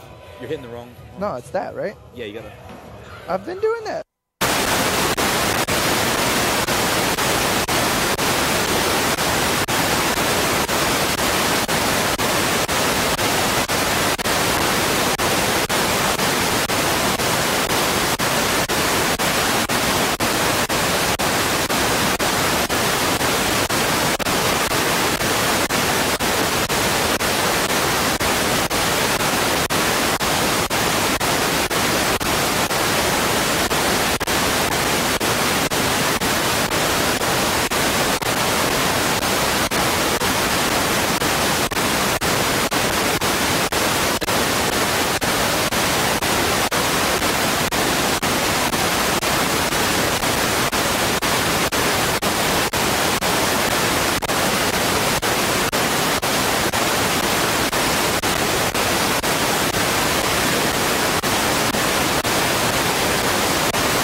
Welcome back inside Holmes Convocation Center. I'm Mackie Gallagher, joined by Gray Salter. The clock is at 50 seconds and counting, so we can get underway with the second half of Grizzlies football against the Peach State Cats. And if you're just joining us, the score is something that you may not be used to. The score is 55-0 Grizzlies lead. All around a great game on both sides of the ball for this Grizzlies team. Coach Meserve and the Grizzlies players and organization is loving it. And Gray, I don't see any reason why you wouldn't love what's going on right now on the Grizzlies offense and defense. Oh, absolutely, Mackie. I mean, we talked about before the break, essentially everything, aside from maybe a couple snaps between the center and Darrin, has been exactly right. I mean, they've been doing everything just the way that they practiced it all week. And the execution has been fantastic. Finishing plays, tackles, assignments, drives, all of it has been great.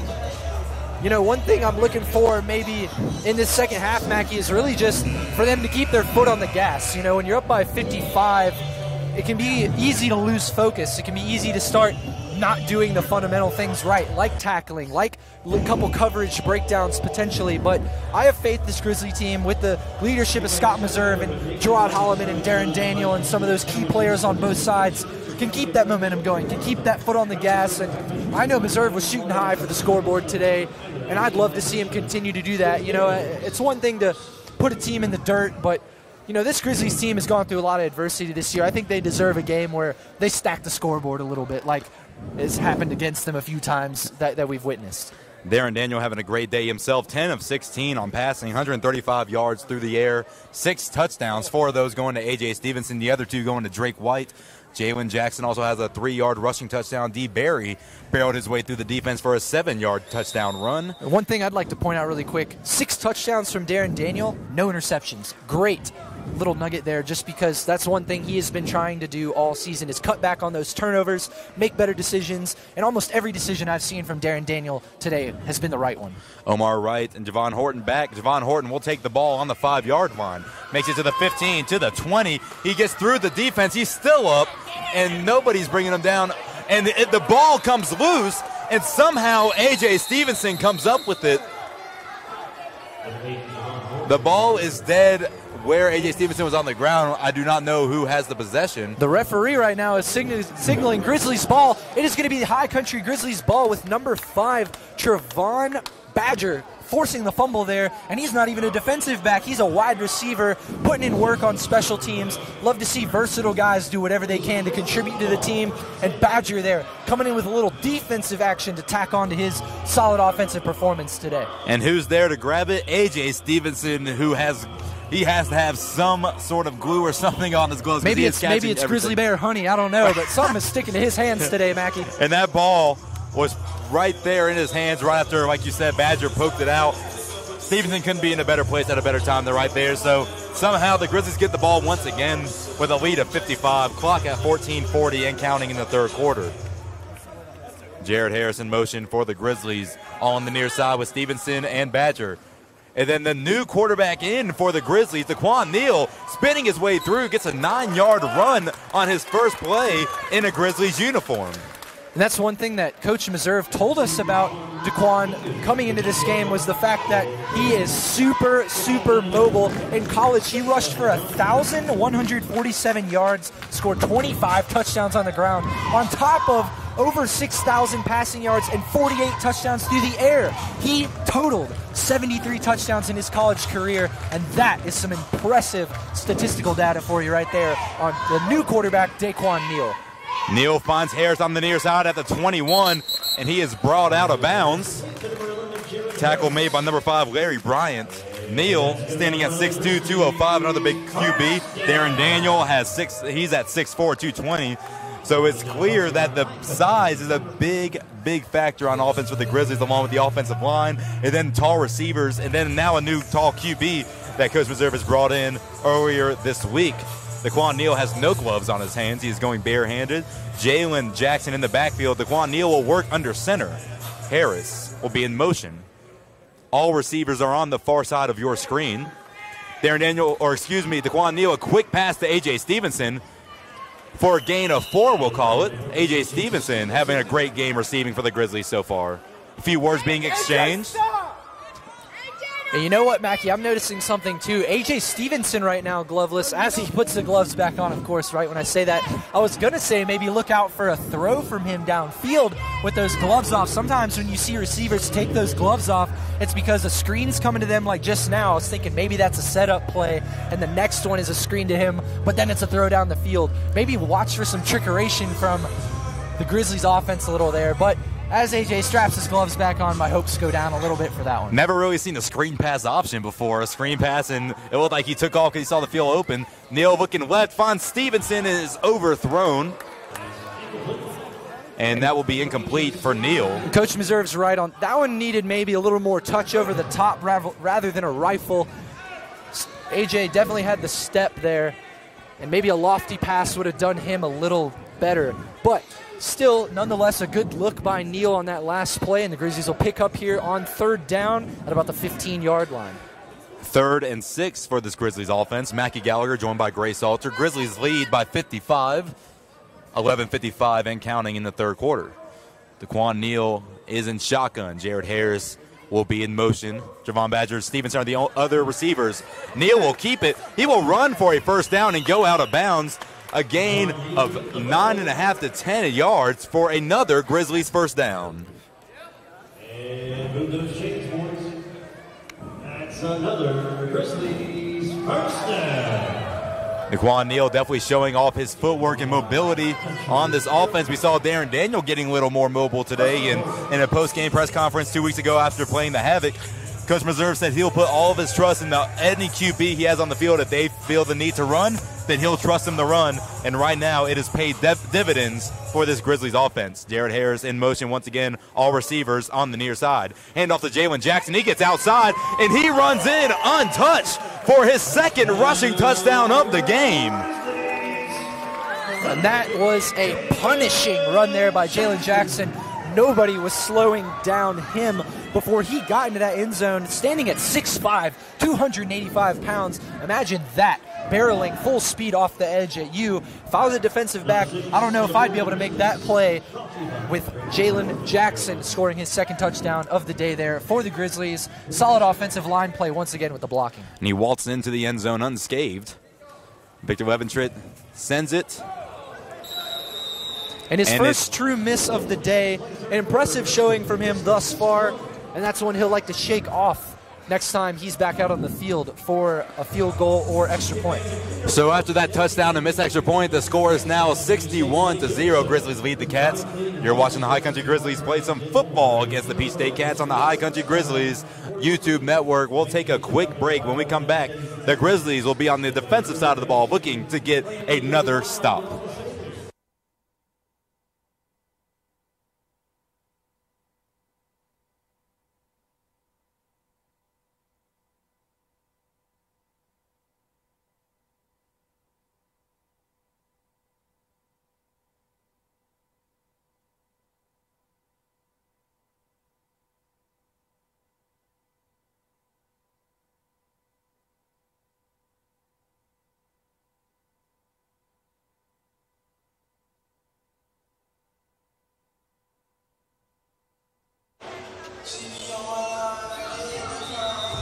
So after that rushing touchdown, the Grizzlies improve their rush total on the day to 59 yards. They had 36 at halftime.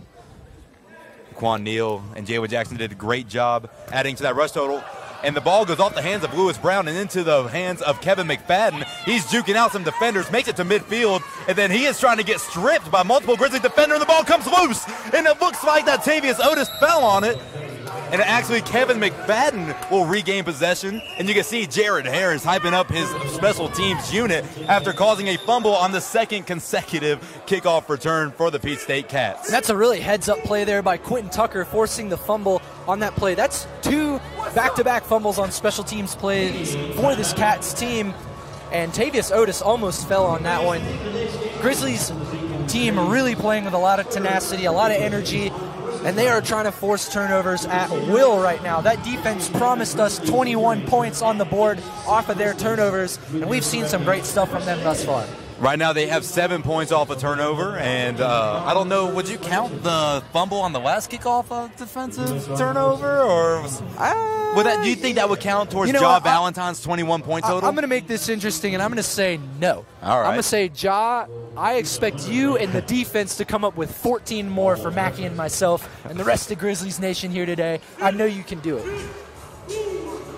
As Brandon Sutton hypes up the defense out there, this is just an energy that I haven't seen from this Grizzlies team since they played the Torch almost 4 weeks ago, and it is so exciting for everybody in the high country to see that kind of energy from them as they are up 61 points here at Holmes Convocation Center. T-Rez Wilkins in shotgun. Omar Wright will be in motion. It's a throw behind the line of scrimmage to Omar, and he is belted by Winkeith Williams and Quentin Tucker, and it looks like Winkeith Williams is hurt. He is down on the ground. And he is clearly in some pain, Mackey. He's rolling, wincing, and Coach Meserve immediately right there to check on him, as well as the Grizzlies training staff. I hope everything is okay. Sometimes that's the bad thing when it comes down to a big hit, is sometimes the person who inflicts the hit actually gets injured opposed to the person who receives the hit. And it looks like that they are. Looks like his knee, which is not a great sign. You never like to see somebody working on someone's knee from a training staff standpoint. The entire Grizzly team on their knees out on the field, as well as several members of the Cats. And Holmes Convocation Center, aside from Mackey and myself, is almost dead silent right now.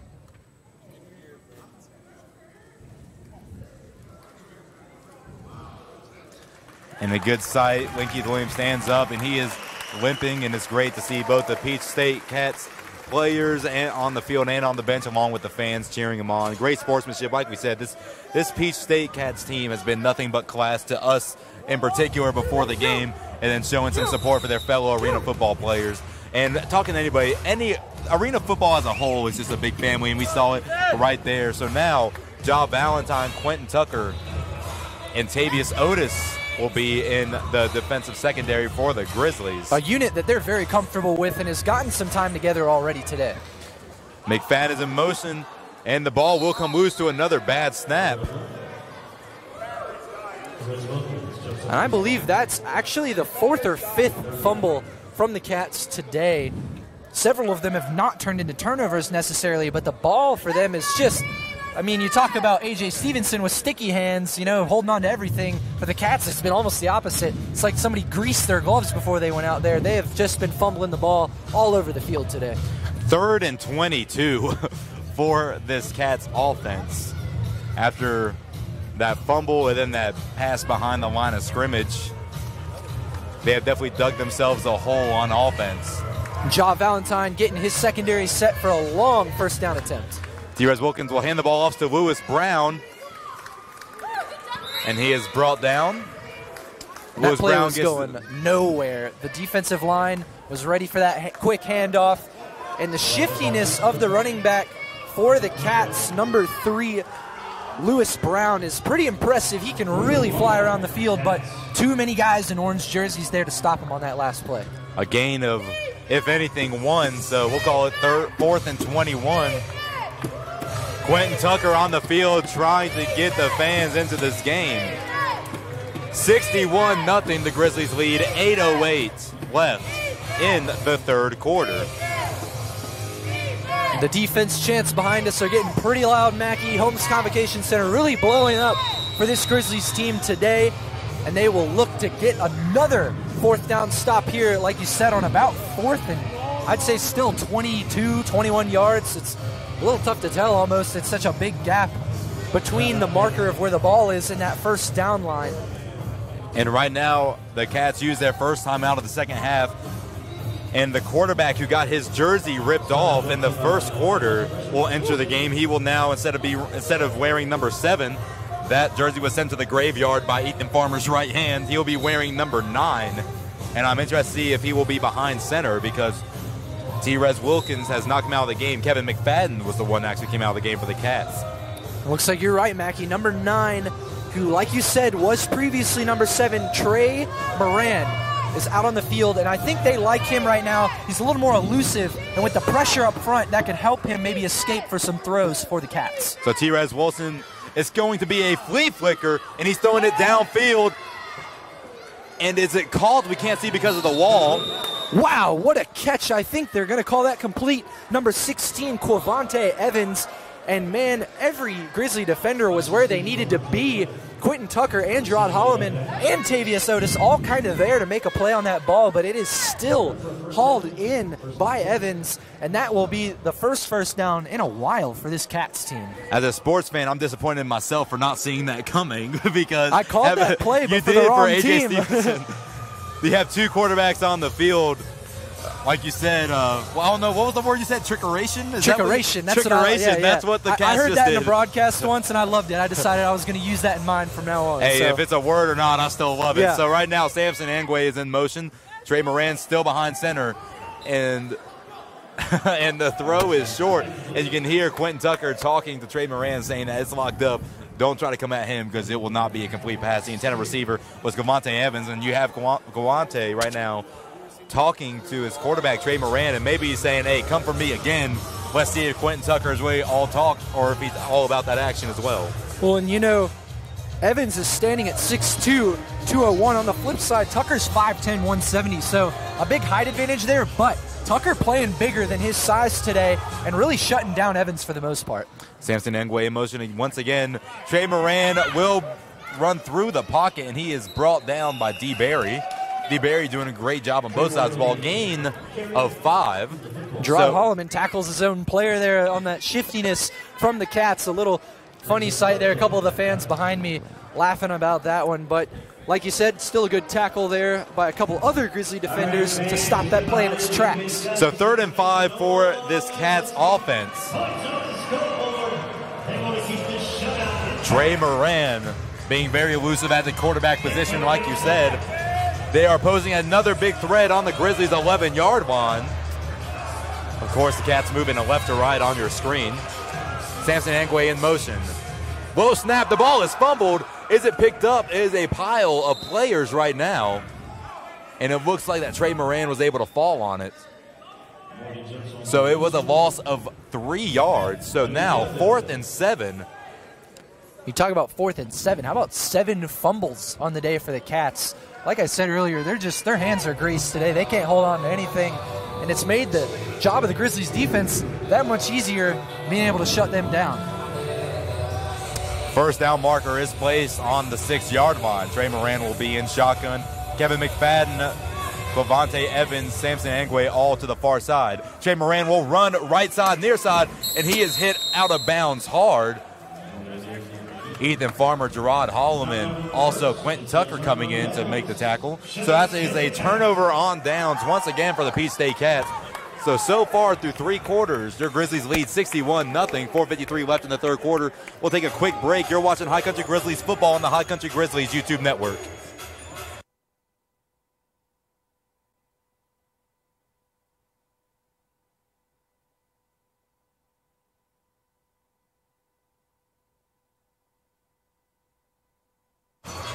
Mackie, you know, one thing that I like to acknowledge on that last defensive possession is that's the first time the Cats have really been in serious scoring position. And as a defense, that goose egg on the scoreboard, that 0 under the Cat name is so important to keep, so fun to keep. Good to see him do it there. Daquan Neil bombs it downfield to Drake White, and he comes up for a touchdown. What a beautifully placed ball, but Drake White dropped it as he stood up, so I think the touchdown may be overturned because he did not stick with it as he stood up. And Coach Scott Meserve's wife is right. The referee running from all the way behind the line of scrimmage, about 35 yards downfield away from the play, runs all the way 35 yards down to the end zone to call that incomplete. Not sure how good of a look he could have had at that one, but that's the call on the field. That'll be an incomplete pass and 2nd down. But like I was saying, I couldn't even get the information I wanted to out fast enough before that touchdown almost happened. But that goose egg, defenses strive for that every week. Getting that 0 on the board under the other team's name. I would love for the Grizzlies defenders to see them be able to accomplish that today. That was a beautifully placed dime by Daquan Neil in the end zone to Drake White. Drake White just couldn't hang on to it as he stood up. Daquan Neil drops back, looking downfield, and he scrambles left, still looking for a receiver, finds Drake White wide open, and that time he will ensure that it's a touchdown. Excuse me, Trayvon Badger. His jersey is rolled up. I'm having trouble Or no, that might be Drake. It's hard to tell. They got their jerseys rolled up, but you're right. That is Drake White. That's my bad. I'm going to blame you for that one, You Gray. should. I'm sorry, You should blame me for that one. I was like, I'm pretty sure that's a 5, but no, that is number 3, Drake White. Sometimes, guys, all of these Grizzlies receivers are pretty tall. They got about the same heights, around 6'2", 6'3". When they roll their jerseys up like that, it's kind of tough to tell. But like you said, Drake White, 3rd touchdown on the day. Fantastic throw from Neil there, and that's his first passing touchdown as a Grizzlies quarterback. Congratulations to Daquan Neil. 2 great dimes. He put it right to where only the receiver can get it. It was a horrible snap. A.J. Stevenson has it. He's running in the backfield. Now he's just going to see if he can turn something around. A big block by Jemison, and he finds Quentin Tucker. Wow. But there are 3 flags on the play, so I doubt that will count. But as I was saying, Neil plays 2 dimes to Drake White in a row. And right now he is showing that he does have great ability when it comes to throwing the ball and putting it in the air. But right now we'll see what these flags are. A lot of times when a play like that happens to where someone is scrambling, you don't know where your own guys are going. You put a block, it might be holding, it might be behind the block in the back. They might even catch him for an ineligible receiver with a couple of the big men standing in the end zone there. And that, I believe, is exactly what it was. Ineligible man downfield. I think they're going to get number 51 for the Grizzlies. Marcus Haynes on that one. I saw him standing in the corner with his hands up, but I think that is going to be the call. And it'll be another chance, though, for the Grizzlies to put this one through the uprights because the Cats will accept the call due to the fact the Grizzlies scored on the play. Yeah, I think they will redo the extra point. Because that call brings the play back yardage-wise. Normally, they wouldn't do that if the Grizzlies didn't score because the extra point would have been no good. But because A.J. Stevenson comes in with that heads-up play, they get another shot here to put it through the uprights. What's wrong? What's wrong?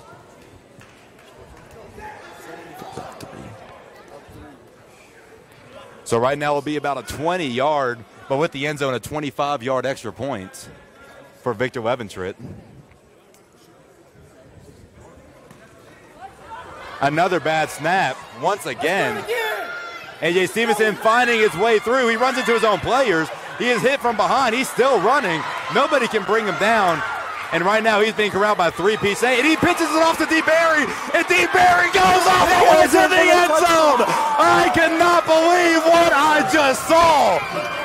Oh my goodness. Great awareness by A.J. Stevenson to find D. Barry for a 2-point conversion. What is that? And great hustle by D. Barry. He got hit first contact about the 5-yard line with his big frame, pushes his way into that end zone. And how about 2 botched extra points back to back, going for a 2-point conversion. The first, like you said, called back, ineligible man downfield. The second, A.J. Stevenson jukes around for about 10 seconds, only to give it off to D. Barry for the touchdown.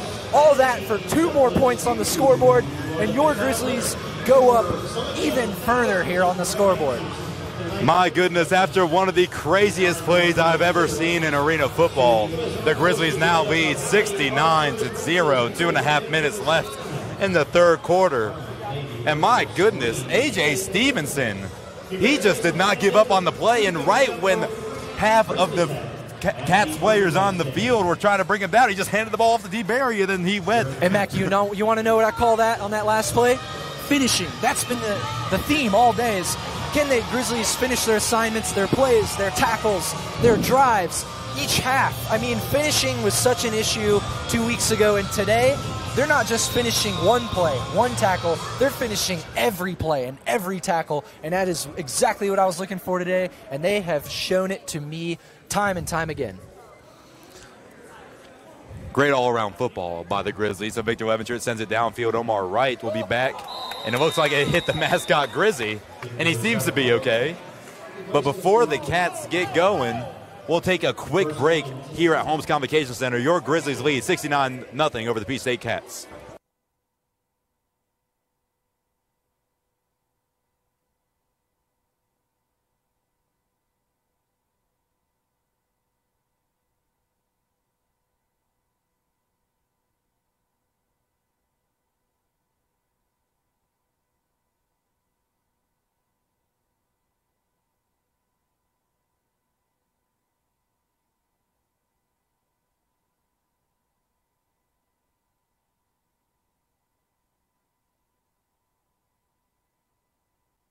Welcome back inside Holmes Convocation Center. Mackie Gallagher here alongside Great Salter to my right.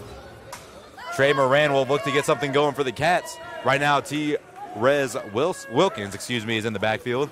And it's another lateral pass. T-Rez looked to throw it downfield. He's being chased by Ethan Farmer and D. Berry, and nothing happens.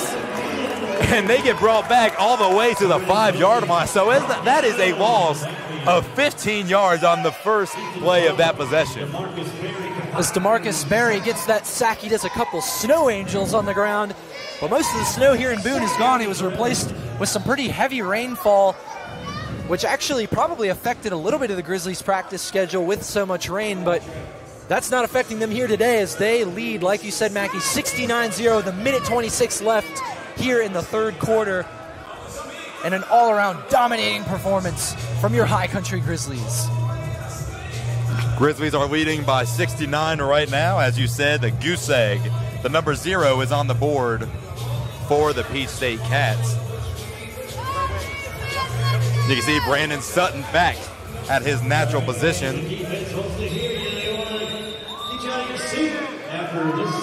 And Peach State will use the second timeout of the half, and we will take a timeout with them. You're listening and watching the High Country Grizzlies play some great arena football against the Peach State Cats, leading 69-0 on the High Country Grizzlies YouTube network.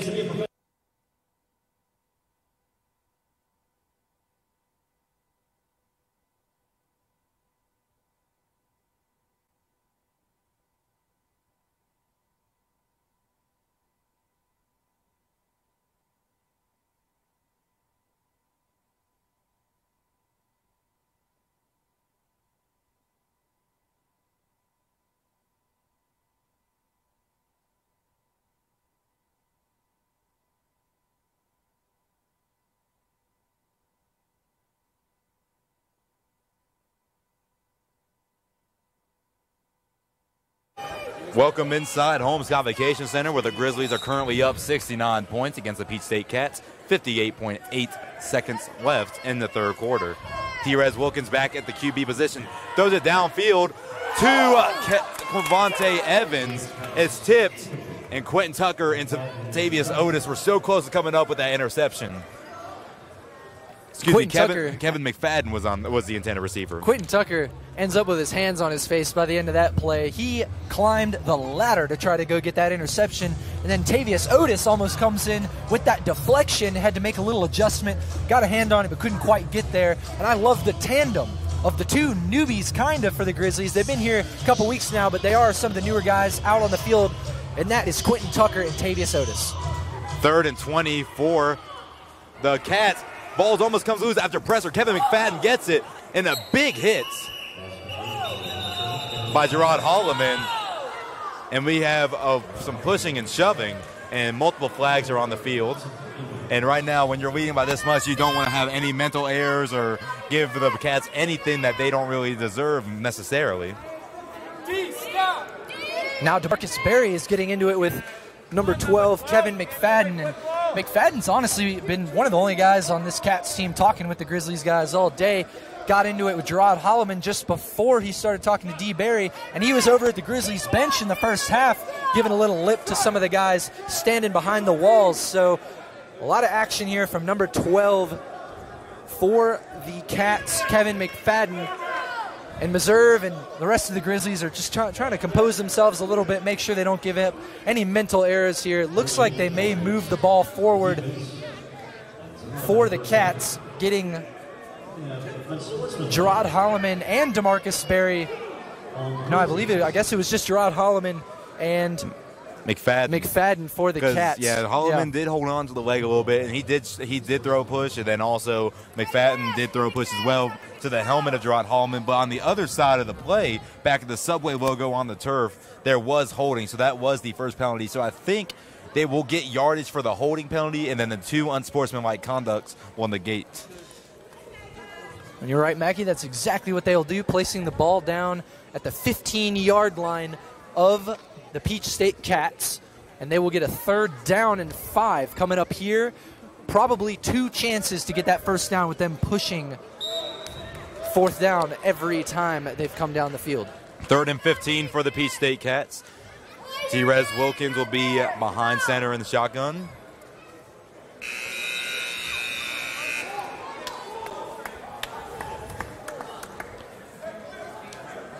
And I'm not sure if they'll mark that as the end of the third or if they'll add time to run another play. And it looks like they are going to say that that's the end of the third quarter here at the Holmes Convocation Center. Kind of a strange way to wrap that one up, but that will take us into the fourth.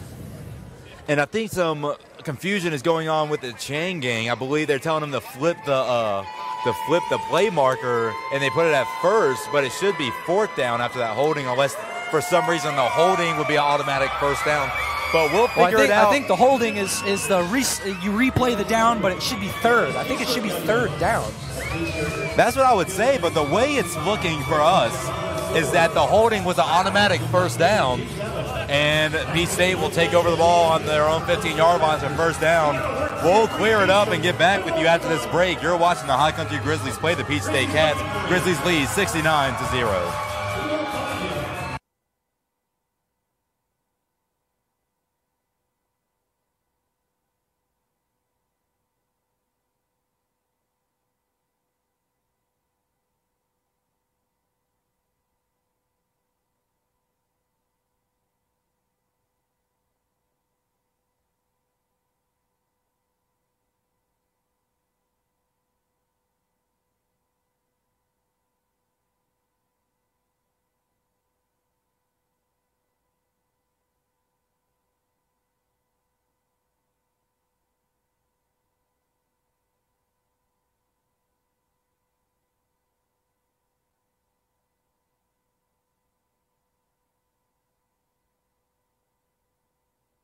Welcome back inside Holmes Convocation Center. It's 1st and 10 for the Peach State Cats.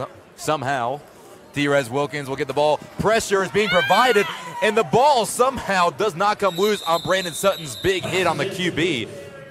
Somehow T-Rez Wilkins was able to hold on to it and get the throw out for an incomplete pass. So it will be 2nd and 10 for the Cats offense. And lucky that T-Rez didn't get called for grounding there. He kind of just threw it right into the grass. But there was one receiver somewhat in the area. I believe it was number 12, McFadden, or it might have been number 4, Corey Richardson. Nonetheless, referees determined he was close enough for it to not be grounding. So that will be 2nd down and 10 on their own 15, like you said, for the Peach State Cats. 14-20 and counting in the last quarter of the game. Some miscommunication between T-Rez Wilkins and Kevin McFadden. He is in motion. The pocket collapse once again. T-Rez Wilkins is scrambling. Throws it to McFadden. And great defense by Jaw Valentine. McFadden almost goes over the wall, but he somehow stays inbound. Also, with the help of Austin Green, gets back. So now 3rd and 10 for the Peach State. That's a real heads-up play there by Jaw Valentine. He didn't quite have the reach to get to the ball, but he did have the ability to get to the player, and that's exactly what he did. Timed that ball, hitting his hands perfectly, got that push, got McFadden over the wall, keeping him from getting that reception. That's a really, really smart veteran play by Jaw Valentine. And if you hear the crowd cheering loudly, I do believe that was Brandon Sutton's last snap of the game. He's off the Coach Reserve, went over, shook the general manager of the Grizzlies' hand, Willie Thompson. And great game by Brandon Sutton. Another monster name returning. 3.5 tackles, 2.5 sacks, 3 solo tackles, 1 assisted. So T-Rez Wilkins drops back, can't find anybody. Finds Covante Evans, and the throw is over him. Jaw Valentine on coverage. So now 4th and 10. And that was probably the most time that I would say T-Rez Wilkins has had in the pocket all day. Still finds a receiver with that, but Jaw Valentine right there to close off that play. Not quite close enough for the receiver to make the grab. And like you said, that will result in a 4th down. And I'm really surprised they actually didn't convert on that one. That was a great pocket presence from T-Rez and great offensive line play for about the first time today that we've seen from the Cats. It looked like the Cats wide receivers just stopped running after their route was finished. But yes, like you were correct, T-Rez did have the most time out of the whole game in the pocket on that previous play. And right now the pocket collapsed, and now he is being chased by multiple defensive linemen. He heaves it downfield. Quentin Tucker is there for an interception. He spins out a few Cats and is brought down at the 12-yard line. Quentin, I got your name right there. Another interception for Quentin Tucker on today's game. That's 2 picks now for Quentin Tucker as he jogs over here with the ball to give everybody over here at the press booth a little recognition. We all know Quentin Tucker. We all talk to him on a daily basis. What a great guy. Actually related to LeGarrette Blount, who obviously is a 2-time Super Bowl champion. There were talks LeGarrette Blount might be here at Holmes today. Didn't end up turning out that way, but his relative Quentin Tucker being the superstar in this one, maybe outshining his relative a little bit with that second interception of the day. And I told Quentin, I said, if you get a big play on the day, I want you to run over and point at me. And, of course, I was looking down at my stat sheet. I didn't see it until he ran away. But thank you, Quentin, for sticking to your word. So now Daquan Neil will come out and try to put more points on the board for the High Country Grizzlies. Draymond Badger is in motion. Neil stays it, and he's going to drop back as a QB run. He's going to keep going. And after about a 9-yard gain, he is brought down less than a yard before the first down marker. So 2nd and half a yard for Daquan Neil in this Grizzlies offense. And the Grizzlies have really gotten to the Cats almost every drive that I've seen them come out as the first drive of the quarter. Missouri has gone to that quarterback run the first play. It happened the first drive of the first quarter, the first drive of the second quarter, and now the first drive of the fourth quarter for the Grizzlies. They've gone with that QB run, and it's gotten them at least 8 or 9 yards, if not more, every single time. I like that play, especially for Neil with his legs. Drake White's in motion. Neil gets it. A stutter step for Drake White. He heaves it downfield to Drake White, and he gets it for another touchdown. Daquan Neil. Who is this man? Another dime to Drake White for the second connection for another touchdown. And that's Drake White's 4th touchdown today. Him and A.J. Stevenson combined have 8 together, 4 apiece. And what a dime that was by Daquan Neil. Oh, my goodness. Drake White hit a mean stutter step, kind of really broke down his defender there, then gained the step because of that.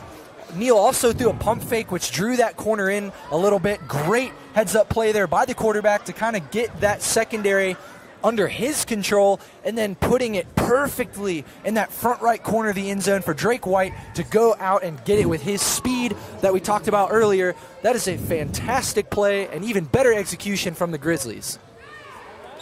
Another bobbled snap, but Victor Leventritt sends it through the uprights, and great concentration for Drake White to catch that over his head in full stride for, like you said, his 4th touchdown of the game. So right now the Grizzlies lead 76-0, 10:08 left in the 4th quarter. You're watching the High Country Grizzlies dominate the Peach State Cats on the High Country Grizzlies YouTube network.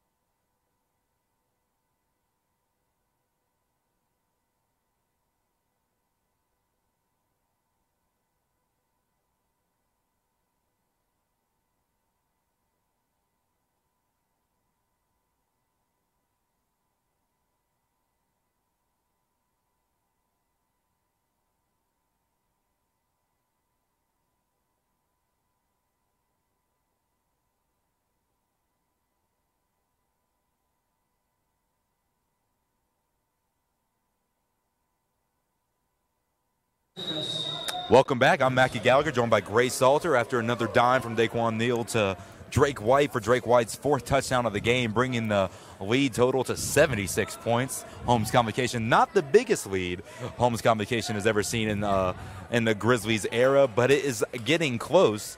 And Leventritt sends it downfield, and it hits the top net, and the ball will be called dead.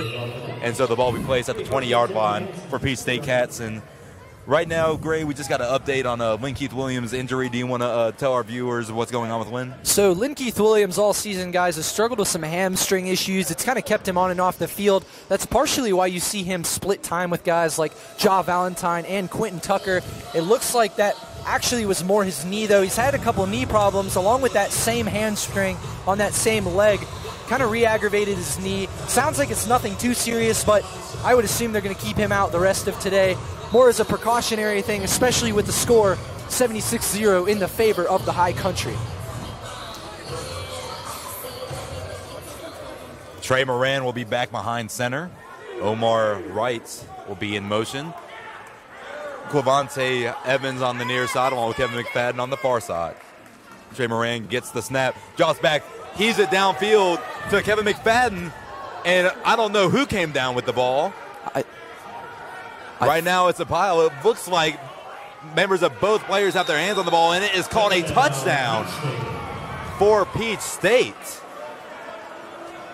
That had to be a hard fall. He had multiple players fall on him, and no one is letting go of that ball. It looks to me like the Grizzlies player, I can't tell who it is from here. Looks like it was Tavius Otis came up with the ball, but they're going to rule it a touchdown for the Peach State Cats. And from the angle I saw, Mackie, it looked like Tavius Otis got his hands on that ball first, but the referees don't really have any replay to look to. That call is going to hold up here. And unfortunately, that is where the goose egg will end for the Grizzlies today, but only allowing 6 points pending the extra point up to this time in the game. That is pretty impressive for the Grizzly defense. It is the fourth quarter here. All right, and right now a man on the field is Jim Terry. We talked to him a lot in the pregame, and he is one of the only arena football kickers to do a drop kick.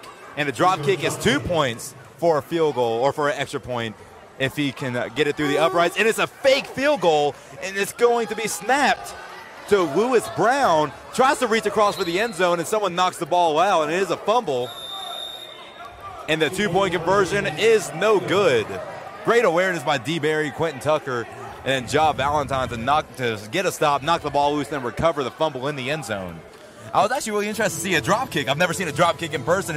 It's kind of a rarity when it comes to arena football now. And Jim Terry, we had such an interesting conversation with him before the game. He's actually kind of in the radio broadcast business himself, and he was telling us a little bit about that aspect of his life, along with his arena football action. And just talking with him, he was very humble, very nice guy. We just had so much fun talking about all different aspects of radio and his career thus far, and he just told us how much fun he's had kicking in arena football, this being his 17th season in the league, and I respect him a lot for all the hard work he's put in, but unfortunately we don't get to see him there as they go for that 2-point conversion. Like you said, a heads-up play as Brown tried to extend that ball across the goal line, but it was knocked loose by a Grizzly defender. Ja Valentine gets on top of that ball for his first fumble recovery of the game, and the Grizzlies take over 76-6 with 8:28 left to go here in the last period of play. It was a 30-yard touchdown completion from Trey Moran to, I was wrong, Corey Richardson. His first time in the game as a wide receiver catches a 30-yard touchdown pass. And now Jim Terry will look to send it downfield. Quentin Tucker, the lone return man for the Grizzlies, standing in between the 5 and the goal line. Jim Terry, like we said, has multiple national championships, multiple league championships from various leagues under his belt. Like we said, he was a great guy to talk to. Gave us some tips when it came to radio and broadcasting. Overall, very nice guy. Played into Peach State being a very classy team. So Quentin Tucker will get the ball at the 7-yard line and try to make something happen. He finds a hole. He's at midfield, and he is brought down at the Peach State 17-yard line. Great return. He went from the Grizzlies 7 all the way to the 17-yard line. Set Daquan Neil and the rest of the offense up for a great possession. Well, when you're following 6'3", 270 D. Barry, along with 6'4", 292 Ethan Farmer, it makes running behind those blockers a little easier, and you got some walls like that in front of you. But Quentin Tucker was a little slow to get up on that play. Took a big shot to the knee from an opposition helmet, but looked like he was all right. Jogged off the field, seems to be okay now. Great to see that kind of toughness from Quentin Tucker. Now assistant coach Mo Gore will take over offensive duties as Coach Meserve will get some resting time himself on the bench. Right now Daquan Neil will get a snap. He will keep it, and he will run right side. Jukes out a defender, and he is brought down at about the 11-yard line for the Grizzlies. And again, Mackie, they start the drive with that quarterback draw, and I kind of like that from them, especially with Neil behind center. He's doesn't have quite the height and weight that Darrin Daniel does, but he does have a little bit maybe of a speed edge when it comes to rushing the football, so they're a little more apt to start a drive, giving the ball to him and letting him do a little work with his legs. Like we mentioned earlier, he had 25 rushing touchdowns in college, and showing that he's got that type of mobile element to him still for the Grizzlies in his arena football career. Daquan Neil does a great job on that QB run because he finds the gap and he hits it hard. Drake White is in motion. Neil looking left side, can't find anybody. He's in the pocket, running back, lobs it up in the end zone, out of play. Jared Harris, intended receiver for Daquan Neil. So that brings up 3rd down, and we'll call it 4. And I talked about earlier how impressive Darrin Daniel was. Even when on some of those throwaways, that's the right decision to make. You live another day on offense if you make those kind of smart heads-up plays. Darrin Daniel was making them all day in the first half, and Neil shows that he's got that same type of mental IQ for the game, throwing that one away when there was really nothing going for him. The Grizzlies come back on 3rd down right here. Antonio Jemison is a tight end on this play. We cannot let the work of the offensive line go unnoticed. They have been doing great all game. Another handoff to Jalen Jackson and a good run, and he's brought down at the 6.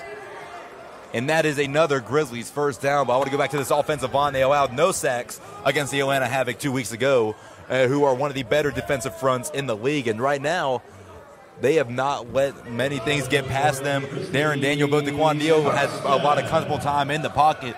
And a few weeks ago, Darrin Daniel said that getting a new offensive line and working with them and seeing how they can adjust to some adversity in the game, this has been the turning point of the season. And right now, they are still living up to that big name of the new Grizzlies offensive line. Antonio Jemison is a tight end once again.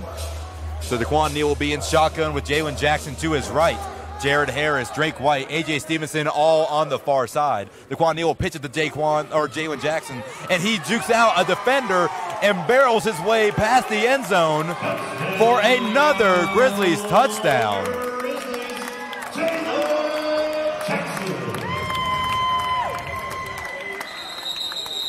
And looks like Jalen Jackson is down. We really can't see from our vantage point because of the wall on the near side of the field. As we wait on Jalen, he stands up here, looks to be all right, looking for his helmet. You know, credit to number 44, Antonio Jemison. He's been playing on the right side of that offensive line all day, and most of the handoffs that the Grizzlies have taken thus far in the game have been off that right edge. Only one of them stuffed at the line of scrimmage. Every other rush from that side has really gone for a gain of yards, along with number 51, Marcus Haynes, both of them kind of doing work on that side of the ball. Great work from them sealing off that defensive end so Jalen Jackson and D. Barry can get a little space on that edge and work against defensive backs who are undersized rather than defensive ends who can match them at the line of scrimmage. And Jordan Farrow is doing a great job on the far side to make sure that the quarterback's blind side is protected, and the ball goes off the upright and is not called dead, and the ball is fumbled. I don't know what's going on, and finally the play is called dead. So missed extra point. Your Grizzlies are leading 82-6 with 4:38 left in the 4th quarter. Hey fans, make sure you join us here next Saturday. And with that missed extra point, we'll take a quick break. You're watching the High Country Grizzlies on the High Country Grizzlies YouTube network.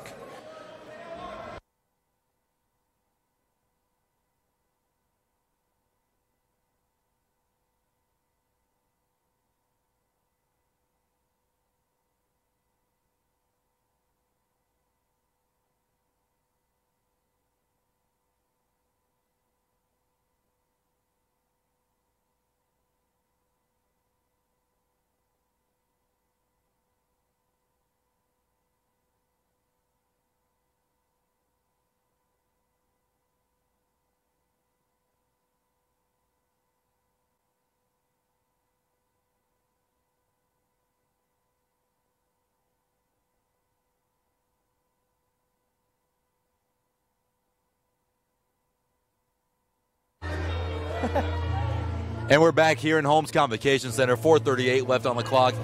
Grizzlies lead by 76. 82-6 is your score. Victor Webichit will send it downfield once again. And they are getting close to the record set last year by the Grizzlies for most points scored in the game. I will not say it because I do not want to jinx it. I probably just jinxed it right there, but you know what? Who cares? So right now, Omar Wright will take the ball at the 3-yard line, and he is brought down hard by Gerard Holloman. Who else on special teams today?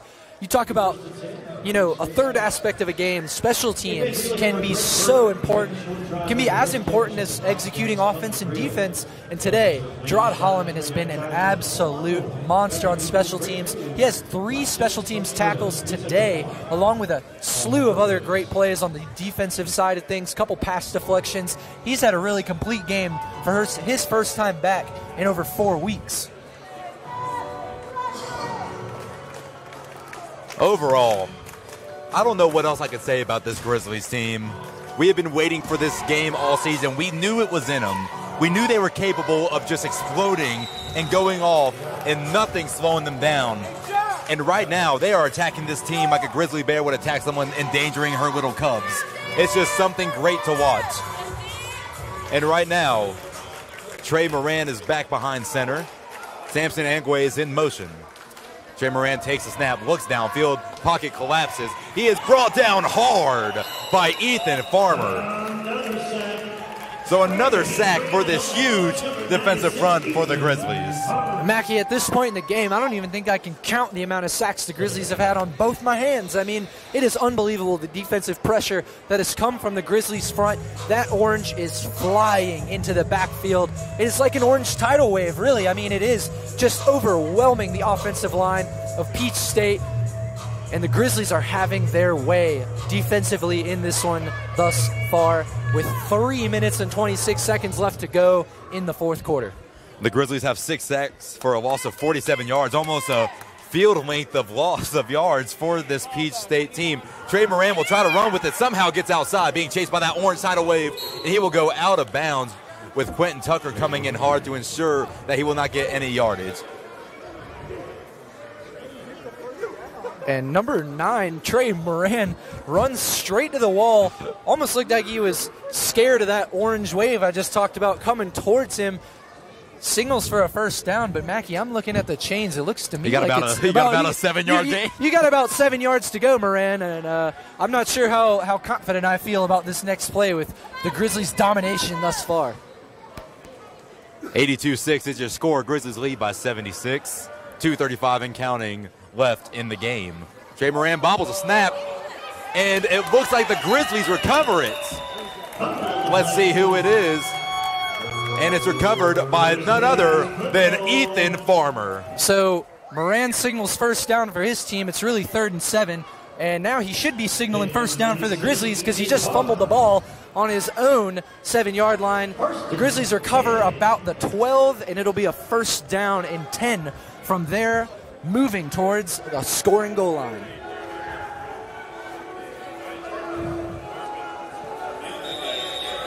So the Grizzlies will regain possession on their own on the Cats' 13-yard line. Daquan Neil is still in the game. He's having a stellar game after Darrin Daniel was taken out at halftime. Darrin Daniel has also had a great game. Daquan Neil is under center. A fumbled snap. And it looks like Peach State will recover, so back-to-back snaps from both teams. And you called it right, Mackie. The referee signaling that will be Peach State football. A little blunder there. And Mackie, you talk about that jinx a little bit. I'm going to go ahead and say it with 1 minute and 48 seconds left on the clock. The scoring record for the High Country Grizzlies is 94 points. At 82, they fumble on their own 12, 13-yard line. I'd say maybe the jinx worked for you a little bit there. I know. I do apologize, Grizzlies fan and the Grizzlies organization, but somehow the Grizzlies got the ball. I could have swore that Keenan Jordan came up with the fumble recovery, the but I guess signaled not. too for the Peach State Cats, and there goes Jalen Jackson. Oh my goodness! 4th touchdown of the day. That is 3 different Grizzlies today with 4 touchdowns. A.J. Stevenson, Drake White, and add Jalen Jackson to that list today. An unusual chain of events. I could have swore the referees came up and said that Peach State had possession after Keenan Jordan came up with the ball, but before you and I could even realize it, Jalen Jackson's running his way into the end zone. And he's bouncing off multiple defenders. And maybe that jinx is not so close as the Grizzlies look to tack on an extra point. Kick is up. And LaVenture puts it through, and they have 89-6 on the scoreboard. Grizzlies up with 1 minute left. They are 5 points away from that record, Mackey. With a minute left, what you think? You think they can get it? If they can get a turnover, they will. We'll find out after this break. Grizzlies lead 89-6, 1 minute left in the game.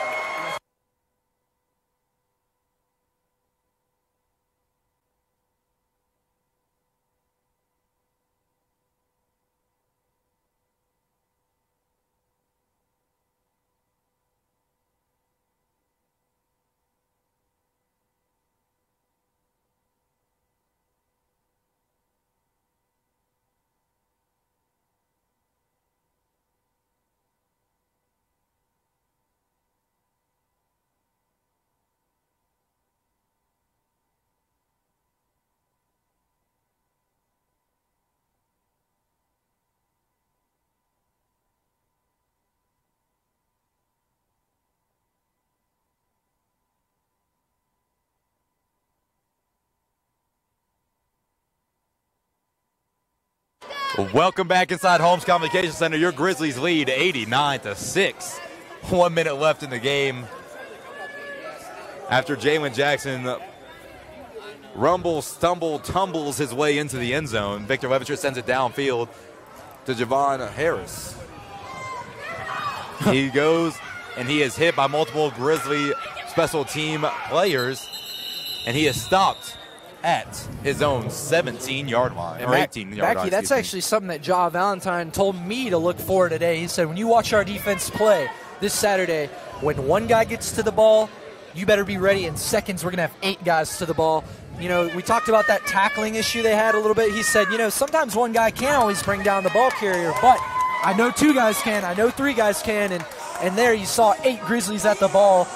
And that's exactly what Ja told me to look out for. I love the fact that they are swarming to it, even up 89-6 with 50 seconds left to go in the game. All right, so if we jinxed it, we already jinxed it. So I'm going to say it. The record last year was set against the Dayton Wolfpack. The Grizzlies scored 94 points in their route to win 94-6 against the Dayton Wolfpack. They are currently 5 points away from breaking that record. And we get to hear some fans behind us saying we need a turnover. And right now, it's been a stellar game, but this will be the cherry on top if the Grizzlies can get the ball once again and pass that point total from last season. So Trey Moran behind center.